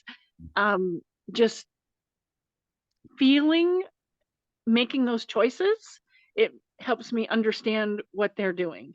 Does that make sense? Well, I don't know. It seems pretty good to me. Absolutely. Yeah. I think Sonia also was saying something very similar, having the freedom and the peace, and, you know, golly, that's so rich what you're sharing, all of you. Yeah. Thank you, Kelly. Thank you, Sonia. Thank you. Thank you for doing this. Yeah. Yeah. I'm glad we're doing it too, because you're here sharing like this. Yes. Lynn, then watch the clock also, Carly. Help me stay with that. I don't want to. Yes. Okay. Lynn, I have one poem, again, really short, that came from Diana. Build bridges, do not burn them. When life gives you lessons, learn them. And when people give you blessings, return them. Yeah. And a short chant by that same native Australian dream teacher. Love, love, love, love on the earth. Love, love, love throughout the universe. Play, play, play, play on the earth. Play, play, play throughout the universe. Exclamation point.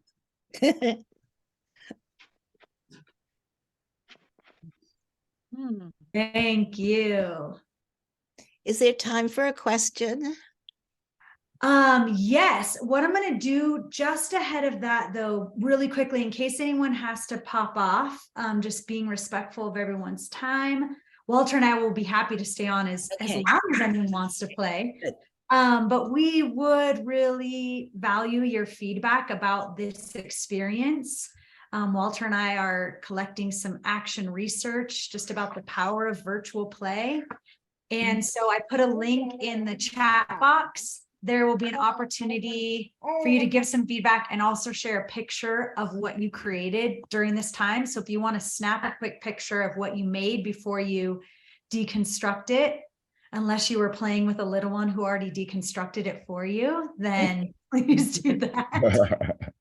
And then also if you want to take a picture of your journaling, we would really love that. And I also wanted to share one more thing, and that's this participant guide, which has Walter and my email address and a link to the playlist of the music, the link to the principles for self-active play, and then lots of videos of self-active play in action and resources for implementing play in your roles and programs and promoting play with families. So you'll have that link in the chat box as well. And how can we get a copy? Could you send out a copy of the video, the recording of this? Yeah, Yes, definitely. yes, If you wouldn't mind putting your email address in the chat box, You email so it. we can make sure to add you to the listserv. Thank you, Carly. Great. Rihanna, it won't be tomorrow that you get it, but you. No, I will. understand that. And Yeah. actually, I can't see very well right now, so I'm gonna, you have my, I do. I'll be sure you get it. Yeah. yeah, I thank know you from the global. right, from I Ed's I group. wanted to come back to Lynn and ask Lynn, would you please also write out the song and the poem? So this could also be included. I could imagine myself trying to sing that to our 4-year-old grandson, myself. Try that. Okay, so let's hold on there just a second. Where are we? What needs to be done before we part company? I'm not sure. I feel pretty filled up with a lot from today. So I'd say I'm like, 120 on feeling grateful again. I mean, I'm still here and you're here and this is real. Thank you so much for taking your Saturday time to be with us, all of us. May you all feel that way. And may the flow of play blessings continue to fill every day of your lives. Get a chance to create and play and feel that power within. What a beautiful gift we all have and we all are. So nice to be together. Yes. Don't want to keep anybody. I do a double on how grateful I am to have Carly Bedard as a real gift to this work and technology and thinking, wisdom, communication, and thoughtfulness. Carly, you're another angel right here, right now. All of you, thank you so much for your help, especially Carly. Oh, also Carly has volunteered to be a part of our institute officially with the Institute for Self-Active Education. Carly's going to continue in the role of being Director of Research and Professional Development and communicating on a couple of other projects. That's great news for the continuation of this work. Thank you. Yeah. I think. Thank you. And thank you, Walter, on behalf of all of us, just for, again, this time and this space and your decades of commitment to play. So. Thank you all. L'chuva shalom. Go in peace. Yeah, wonderful. Thank you. You too. Shalom. Walter, I wanted to, bye everyone, introduce you to my dear friend Sonia really quickly. Sonia ran the Fullerton College Lab School when I was back in Southern California, and now she's here in Colorado as well. So I think, Sonia, you were at an earlier session too, weren't you? I remember that. Yeah, good. Very nice. Very nice to see you again. And thank you so much for your sharing.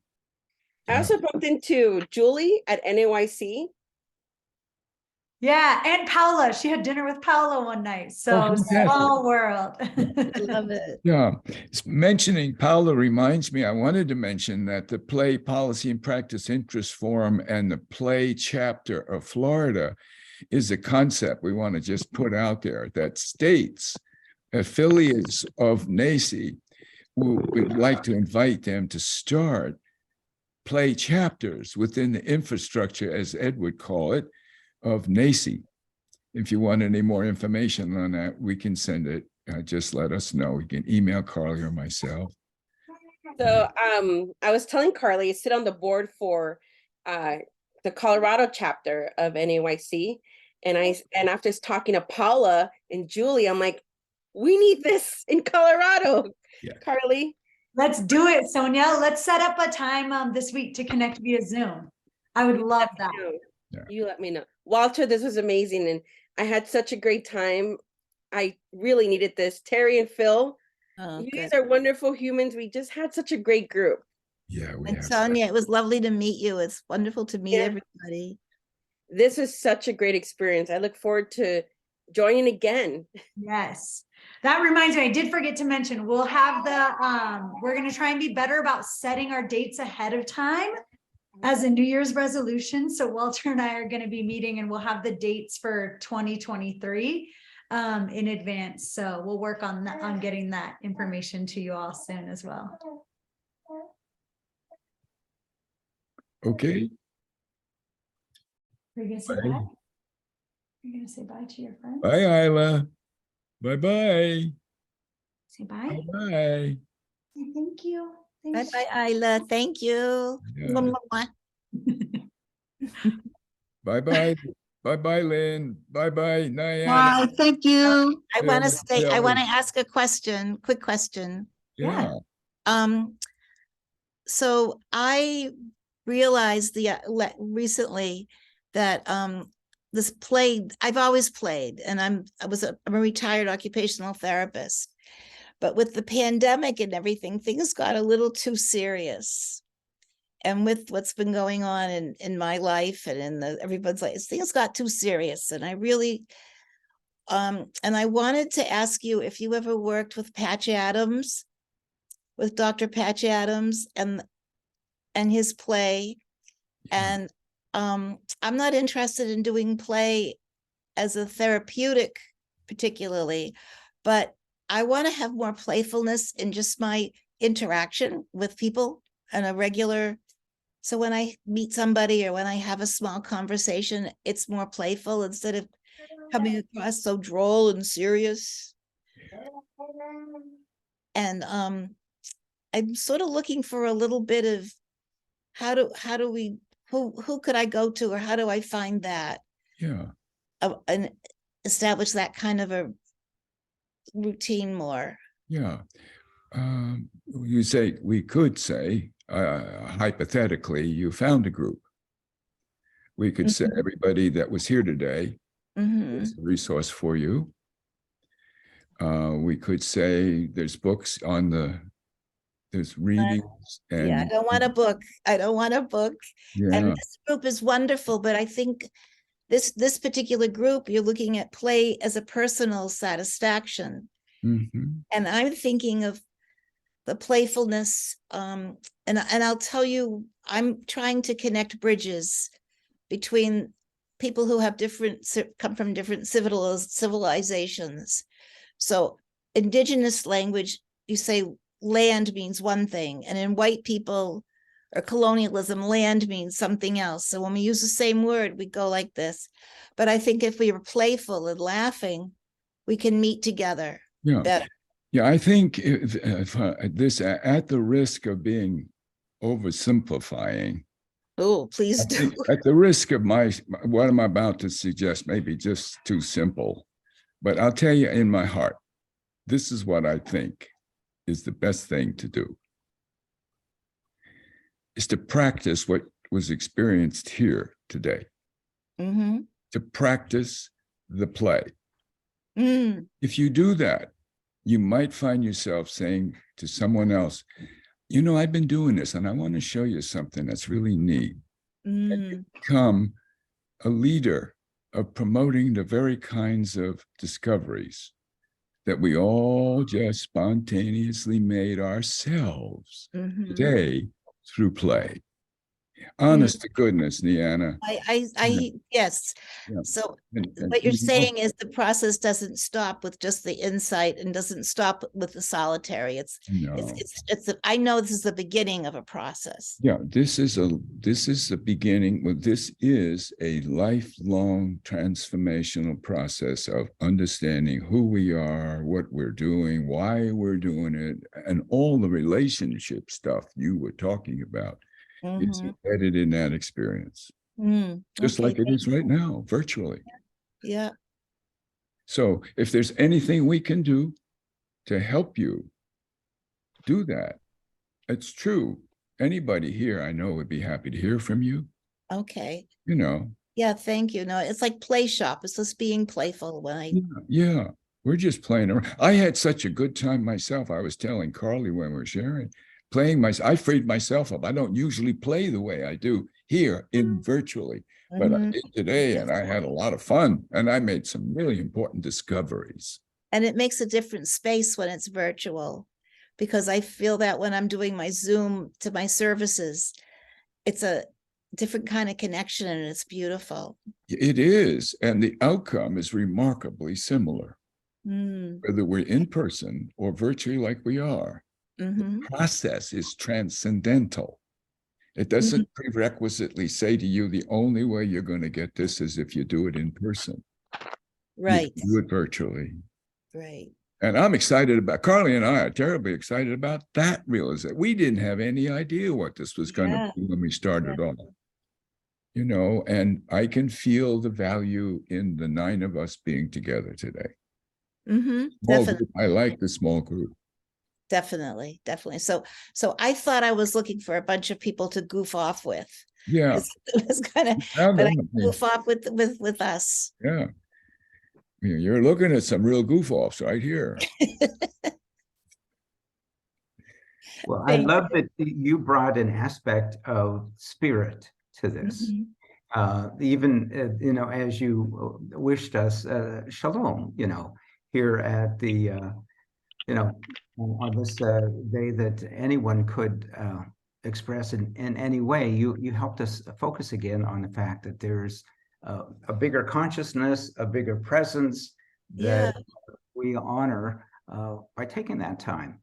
And so it's great that you joined us after having spent time in music and how that brings, you know, spirit and soul together in the services that you attended. And so thank you for contributing that to this experience, because it really is, we can sense the sacred aspects of play. Yes. And the idea, one thing I do, I have one workshop that I do that's playing with string, weaving with string. And it's very similar to this. You weave on your own and then you look at it. And it's very, very, very simple. But there is universality in it, because we all use our hands and we all look and this reflection. And also, there isn't, when I do that workshop, I like to introduce it and say there isn't any right or wrong. And if we think we know right or wrong, then we're taking out the spirituality. We're deciding. But if you just let it up and say, like they say, liminal space, there isn't a right or a wrong. I think that's where I can be the most playful. Yeah, wonderful. That was part of the introduction. And okay, good.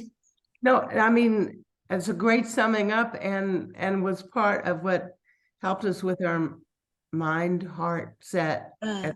Also. No right or wrong. Yeah, this is what is, one day, I'll tell you a quick story. One day I had a really long scarf that I bought. It was alpaca. It was my favorite color. It was turquoise. It was huge.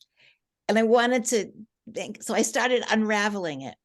And I'm going like this, and I felt like I was unlearning all the crap I've learned.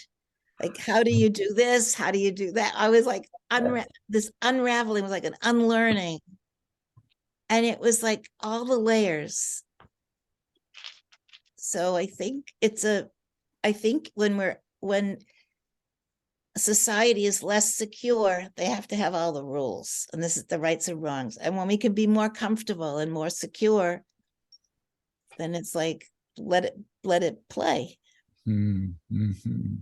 But I was an occupational therapist for 30 years, so I looked at play and played for a long, long time. And I looked at what kept children from playing. Mhm. And it was usually a lack of visual scanning, or like only seeing a small piece of a picture because they couldn't roll over. And it was always something there that the whole wasn't possible, or they could only move a small amount, so they couldn't feel what a full movement was like. Wow. So there's a lot. We need this a lot. Mhm. Yeah, even what you expressed about children who may be limited in their physical abilities, and as an occupational therapy, you're trying to expand that for them. It's so many people have tunnel vision, and oftentimes it's screens that they're spending so much time staring at. Yes. How much they're seeing of the world. It tunnels it more. You know, Yeah. and open your eyes, lift your eyes, and here we're blessed to be on the 3rd floor, and so birds aren't just flying over our head; they're flying right through our I'm on the 3rd floor too, and where I live in Massachusetts, the eagles are more west, but not so much on the east. We have our first pair of eagles near me, and so I look out the window and I can see it sometimes. It is so special. But I'm on the 3rd floor with a big picture window. We've got that same situation, isn't it wonderful? And one day a big wing sort of came near the window, and I don't know if it was the eagle, but when they make the circles, it was like, it could have been the eagle looking in. So, but that's the kind of play when you have the full vista. Yes. And you can see. Yeah. So play can maybe help us see a bigger world. Yeah. Where were you before you came to Portland? Atlanta, Georgia. Yeah. All the way across the country we traveled. Yeah. So, okay. Yeah. We have family out here. Okay. Yeah, it was, we had to leave some family there in Georgia, but, our children and grandchildren are out here. So Nice. Nice. we've missed it. We hadn't seen them in 3 years. So yeah. Very precious time. And we lived closer to Walter many years ago. We would go to these wonderful gatherings in Melbourne Beach, and then they started conflicting with the start of the school year for us. Yes, I taught in public schools, and they kept pushing the start of the school year further and further into August until it was almost the end of July when they would start pre-planning and the new school year. So we couldn't make. Yeah. So Walter, this Zoom option is such a gift to us. It is. Thank you. Not only because of that, but now because we're all the way on the West Coast. Yeah, especially, yeah. We'll get to see you eye to eye. And it's pretty neat, really. It is pretty neat. My experience, I have many Jewish temples where I live that I could be going to, and I'm finding it. I have another group also. I have an environmental teaching group. It's called Bio for Livable Climate, and people from all over the world are coming on the Zoom. It's phenomenal to hear, to see that, to have that happen. I'm thinking about Betty Jones again, and in one of her books, she talks about how important it is to have a diversity of people. The other thing she taught me, a short story that comes to mind, Betty and I co-presented along with other folks. She and I together probably for 7, I think it may have been 8 years.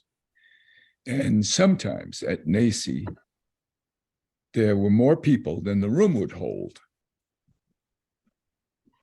And some people on our presenter panel were concerned that people would be too crowded. You just got to stop. Don't let those other guys in. So I turned to Betty and I said, Betty, I got a problem. I'm not sure what to do. We have these two forces. One says, enough is enough. And the other is, what do you do? And Betty says, let everybody in. Let everybody in. And so the other day, while I was at Macy for our 4-year-old grandson, I found a book that I really like. It's really the first book, I'm embarrassed to say, that I personally have bought for this particular grandson. Mm. And the other day, sitting in the backyard, I practiced reading it using my computer to record myself. I did it about 6 times, and I finally got a good shot. So I made a YouTube and sent it to him. And I kept the book. So now I got to send the book to him. And I want to show you what the book is. It's called Room for Everyone. And Oh, I just lovely. love it. And Phil, I think you all will enjoy the artistry of this book. It's called. Oh, that's an old Jewish story, I know. I'm not surprised. I'm not surprised at That's all. the story. That's the story of the man. His family is too noisy. So the rabbi says, "Well, bring in your chickens." Oh, yeah. And they're too noisy. So bring in the cow. Yeah. And then gradually they take them out, and it's nice and quiet. Yeah. I recommend this book a whole lot. A room Who's for the author? The author is Naz Khan, Khan, and the artwork is by Mercy Lopez. And every page is a delight. You know, the art is really so colorful. room for everyone. Oh, Yeah. And so I like it a lot. And I think I like art, but I like books that have lots of images, you know. And it's the Dalla rumbled and roared, and Musa and Dada were off to the shore to feast on fish at the Friday Bazaar by the blue crystal waters of Zanzibar. That's wonderful. Isn't that nice? Shall I continue? yes. If you have time, I'd love to. Soon after zooming past Zuleika Street, they saw an old man with his bike with no seat. So the driver honked, pulled to the side, and asked, "Dear brother, do you need a ride? It's hotter than peppers out there in the sun. Come in. There's room for everyone."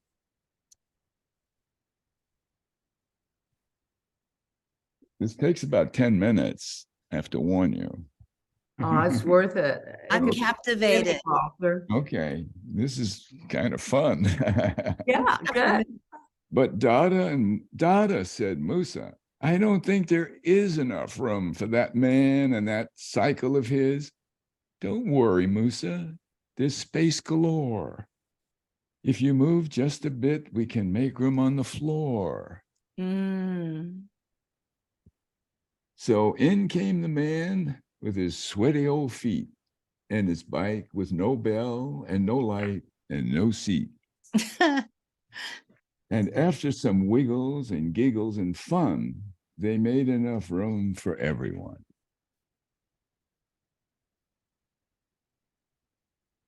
Next, they passed the Bangala boats, and a herder appeared with 2 little goats. So the Dalla pulled to the side, and the driver yelled, "Do you need a ride? It's hotter than peppers out there in the sun. Come in. There's room for everyone." "But Dada," asked Musa, "can there really be enough room for a cycle, 2 goats, and me?" "Of course there is. If we squeeze a bit, we'll make enough room for us all to fit." And though the seating arrangement was tight, Musa could see that Dada was right. Mm. After the shuffle, a squirm and a squeeze, they found a small space besides Dada's knees. Outward they went, with a honk and a tote, till vendors appeared with 3 baskets of fruit. So they pulled to the side, as you can guess. Musa cried out and began to protest. Mangoes and melons and parchichi. We don't have room, no space. Please listen to me. But up came the baskets of tropical fruit, and down dripped the juice on ankles and boots. Everyone wiggled and giggled galore, till somehow they carved out on the space on the floor. Onward they puttered, past palms and sails, till the farmer appeared with 4 shiny pails, filled with milk all the way to the top. So the dollar came to a stop. We can't, we mustn't.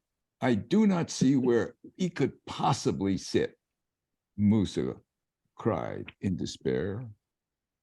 But the passengers wiggled, and somehow, they made space for the farmer and the milk from this cow.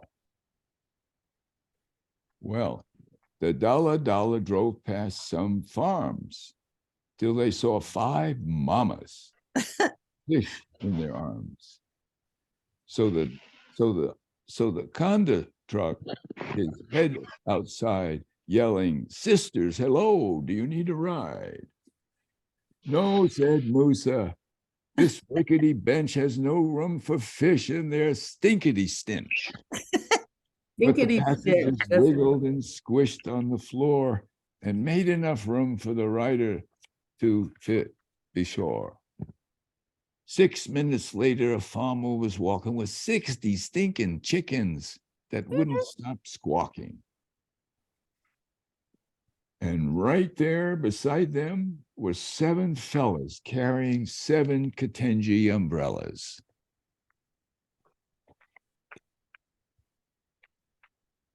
"Hop in," someone shouted. "Get out of the sun. There's plenty of room for everyone."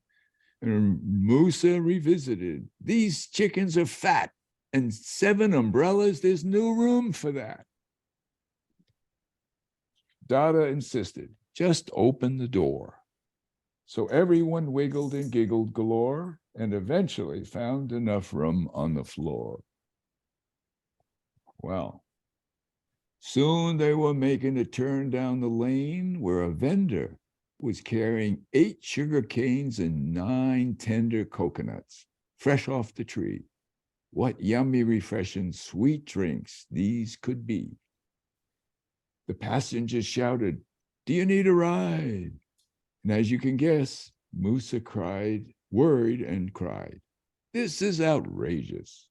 We can't let them in. We're already smushed like sardines in a tin."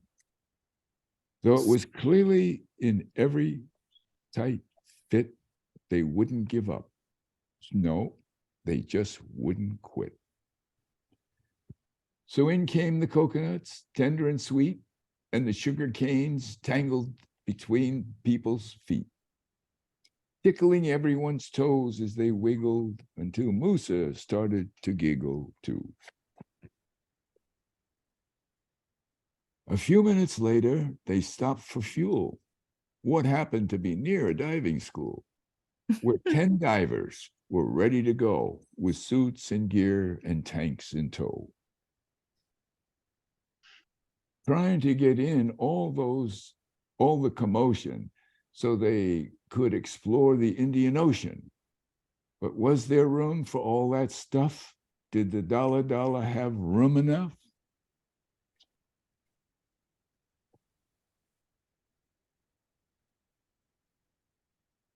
And though the dollar was packed from top to bottom and front to back, Musa yelled out, "Come join the fun.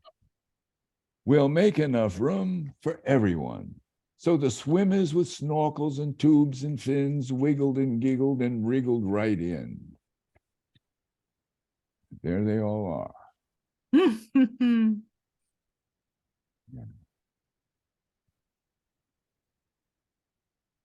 The tires were reeling and spinning and burning, the passengers sweating and twisting and turning. elbow to shoulder, back, beak to nose, feathers to feet, udders to toes.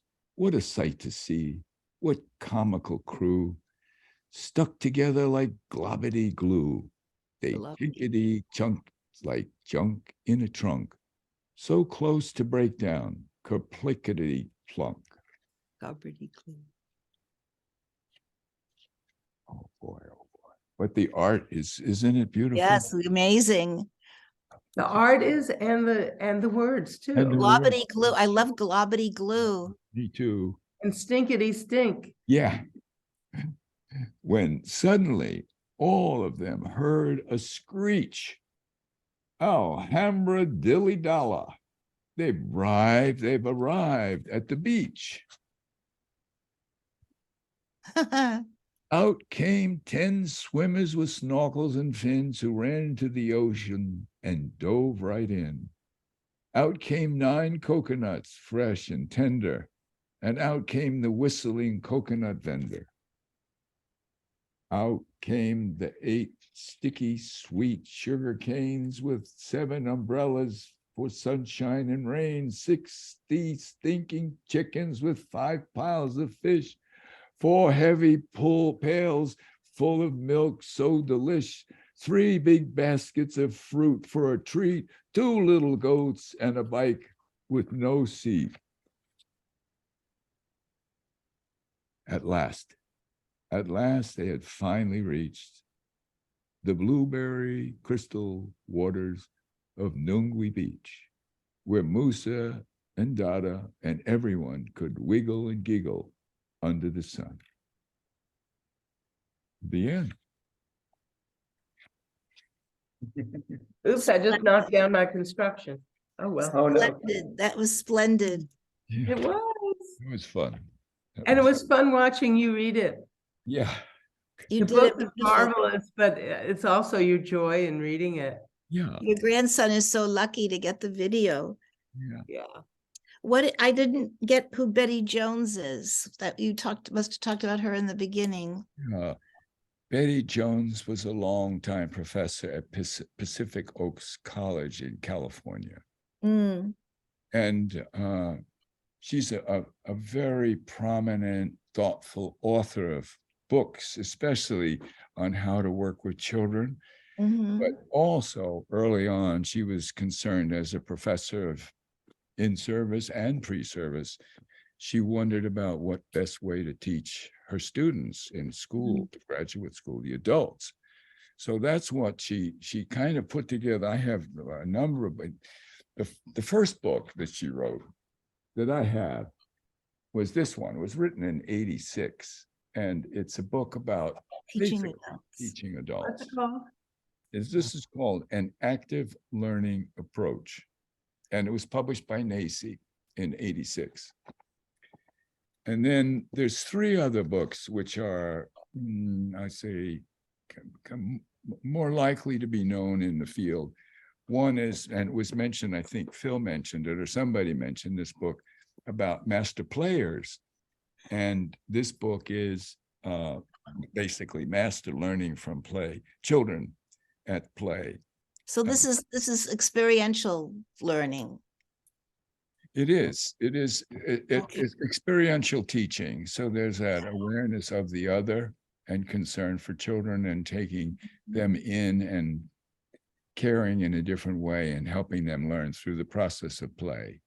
This Nice. is another book called The Play's the Thing, Teachers' Roles in Children's Play. And that's done. And I read a little paragraph from each of these books, except the first one I didn't pick something, although I could. I had one picked out, but it's a little complex. Yeah. It's just a little lengthy. But this is another book that she wrote with Renata Cooper, Playing to Get Smart. Yeah. And all of the books, Betty's a wonderful writer. She's a very, very insightful, thoughtful writer. And she pays attention to words. She says basically writing helps her think. And express herself, of course. Anyway, I think I better go. Thank you so do. much for your It's been hospitality. wonderful. And I see Kitty back there. Hello. Hello, Kitty. Come say hello, Kitty. Good for someone. I've been listening to your voices. Oh, it's great to see your face. Yeah, hi. Hi. There's another lady that works here. That's I can't Hi say- there. And then it's Diana. Hi, I'm Nyana. Nice to meet you. Yeah. Thank And- you. This was very uplifting. And Well, I guess you We see- are in our new home in Portland, Oregon. Portland. Yeah. I was listening that sounded like you have a school, preschool on the first floor, did you say? Yes. It's in process. So we are gifted with the opportunity to help create it the way that you all have created so many reusable resource centers and, learning through wonderful materials. So I think you even created a children's museum. Was that right? We tried. We're still working. We tried. It's, Oh, Yeah. you call it a work in progress, but well, But there's- this is having a little trouble birthing, but yeah. but we have a really visionary CEO here at the senior community, and she did the research and she said you got to have children and yeah, seniors coming together. Yeah, I've seen that, and I think that's really neat. Multi-generational. Yeah. Cool. So And sharing about that, Phil and Terry, I was thinking, it would be really wonderful for you to document that. The process, the whole process. Yeah. yes, that's yeah, a good idea. yes, because the struggles people will learn from those and see. Right. Yeah, but just even making little notes of. Well, making notes reflections. or pictures of the space Yeah. or And you guys trials know. and tribulations. There've been a few, but I think that's the kind of article, it could be a whole anything, but an article for NACI on intergenerational play, Ed, that would be wonderful. And for the Global Healing Project and Yeah. that sort of thing. Just a beautiful illustration of an important concept that needs what you're doing. Yeah. Leadership, sharing, beautiful. Well, in October, Terry and I celebrated our 25th anniversary. And 25 years ago, we opened the Teachers Recenter in Gainesville, Georgia. That's where we that spent was our honeymoon. Our honeymoon. Wow. We took 3 days to go to Rome, Georgia, Yeah. to a bed and breakfast, and then spent the rest of the month until we opened it. And Walter helped us cut the ribbon and open that center 25 years ago. Well, it was, we had a wonderful EPA grant that lasted 3 years, and funding and all was such a problem, primarily for funding the space, that we had to close it down after 3.5 years. But it was still a wonderful experience, and it did seed a project that's still alive in Cobb County that was adopted by the schools there. So you never can tell exactly. Some things may not live very long in their manifestation, but they can influence something else. And so hopefully this, it's very much our CEO, Vassar Bird's plan, as well as the director of the center, to have this be a model for others. Just, it was so inspiring for us to go up to the Boston Recycle Center, where we had training with Walter, and also to come to the centers that we visited down there in South Florida, in Melbourne, and was it Melbourne? Melbourne Beach. Yeah. Yeah, on the ocean. Mm-hmm. Hotel. Yeah. Yeah, so we can never tell how far the ripples of whatever we do might extend. Yeah. You've got a lot of ripples, Walter. Yes. you and your partner, your life partner there, who Yes. created. Kitty. Yeah. It sounds like you guys are Ruffles, you know, the chips, the Ruffles, ruffle-shaped potato chips. Oh, potato chips. Oh. Okay. Kind of crunchy. Ripples, like the ripples. Oh, like the Ruffles, right. Ruffles So now, and every time I eat one of those Ruffles potato chips, I'm going to be Yes. thinking about this. Yes, yes. Is the Boston Recycle Center still there? Nope. I remember, I was gonna bring that up because I remember when I was a therapist, we used to go and get things from the big tubes. Oh, And really? Yeah, in Boston. yeah, Oh, fantastic. That was a great I remember that, and then it disappeared. Yeah. The Reggio program in Italy, that Reggio, I'm trying to think. Amelia, they started because of the town had a recycle center. Yeah. Yes, they did have one as well. Remita. Yeah. Yeah. So why are they so hard to keep there, to keep? Well, Oh, there's one here in Portland that is still going strong called Scrap. I think we met a lady who was director at the time. Yeah. 10 years. Yeah. I forget her name. Yeah. Yeah. What Yeah. did make it was the Opal School here that was associated with the Children's Museum. It didn't survive the pandemic. Yeah. It was a wonderful model school, and it was one of the few that ever took the Reggio inspired practice into elementary grades. So they went from preschool through fifth grade. Fifth grade, yes, through fifth grade. But because the museum just couldn't survive without people coming to it, the Children's Museum was also the home of the Opal School. And it was a public magnet school where it was based on a lottery type thing. So because their space was gone, they had to close. But there's still a very vital group that meets and still does professional development called the Center for Playful Inquiry. And Susan McKay is the author. And I've been reading because I have this book, Story Workshop, that she wrote. Yes, and I think they do wonderful professional development still, a lot of it online because people around the country. I mean, Zoom in a way was our adaptation to dealing with the COVID and so much isolation, but it also opened new possibilities that communities could exist like this. You're in Boston, we're in Portland, Oregon, you're in Melbourne Beach.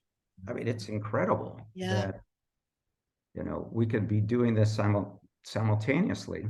And the world group that I belong to, that's a climate group, I was so fortunate because I never got the bad news about the climate, because for the last 3 years we've been meeting and we hear about all the little tiny projects that are happening all around the world. And one of the conclusions that people got was that it's not something that should be given over to the government or to the municipals. It should be done by little people individually. And then it gets more happens. And so now it's like people are getting excited about it because they've seen little projects that started. So every town could have a recycle center. Yes. Right. Come to my house. That has been a problem for us, is this huge downsizing.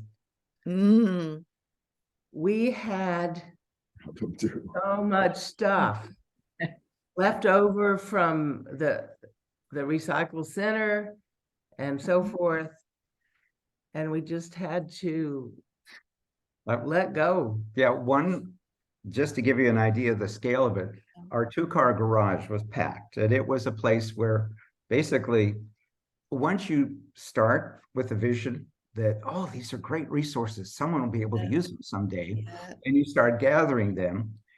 One high school alone picked up 5 pickup truck loads from that. And we gifted things to various schools and to teachers. and said, come on, come get whatever you want. We can't move across country with this. So yeah, there's abundance everywhere. And I know that was one of the things that Sonia said, is that, she thought, it's sad that children feel there's this much for me to play with, but there really is so much more if the adults are attuned to that, get out of the scarcity mindset and see that the abundance is for all of us to share. That's like the new economical model that's going to be coming up, to take away the capitalism and bring back I don't even know what you call non-capitalism, but bring back the thing that there is abundance and that people are sharing. Yeah. I've heard it called sharing economy. Sharing economy. Okay, good. One thing that I've learned from my climate class is we keep talking about biodiversity, that we need biodiversity, and everybody understands that. But in my gut, so deep, we need human diversity. I am all my life I've lived in white suburb or white city. And it turns out that I found out after 50 years after the fact that I was also part of redlining, that my community was moved out of Boston. We were very happy in the city to the suburbs. And so when I was 5, I moved. And the repercussions of my family and my life, it's been phenomenal now that it took just 50 years before it hit me, before I actually realized. And we went on a Jewish tour of Boston, and it's phenomenal. And you don't just take people that are used to being in a city, put them in a suburb with no cars. And it's like being it's like being in jail. And my particular area didn't have good mental health situations. So my sister was quite ill, and just limited resources all around. And but we were in a rich city, and we were all settled and working, and I had my grandparents around the corner and the whole thing. And that was just so, this whole thing about diversity, we have to get out of the angry tribal, into the sharing tribal, and that will help the climate, because Indigenous people know how to manage land and water. Yeah. I've become much more aware of Indigenous people since we moved to the Northwest. And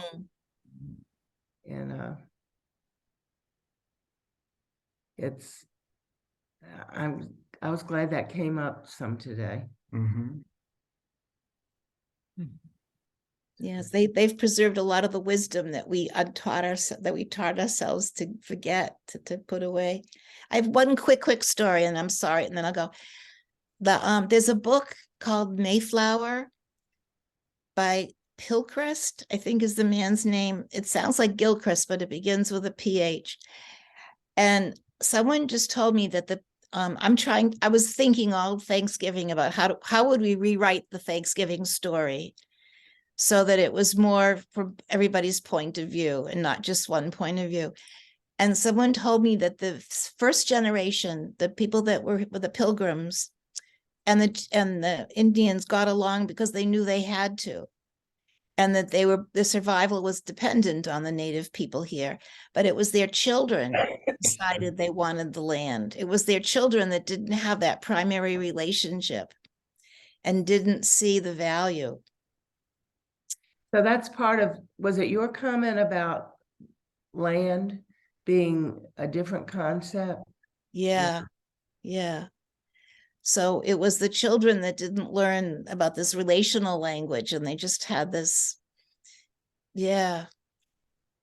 So the bridges that you're building, that's what's needed to get the different civilizations and the different cultures. We don't need to understand the whole culture, just have a bridge and get a little bit of commonness and common agreement. And that's where I think the play and the laughter comes in. Put people with different backgrounds into a play situation, and they're not going to have any problem. Because we all share that, or have it if we access it. And Well, it's wonderful to have had this opportunity to meet you. Thank you. It's wonderful to meet you too, and I hope we can keep the community and with Walter.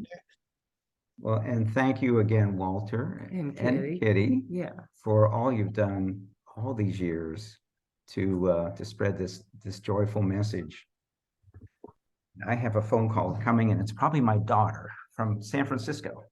You go take that, and our blessings to everybody. So glad that you all are here.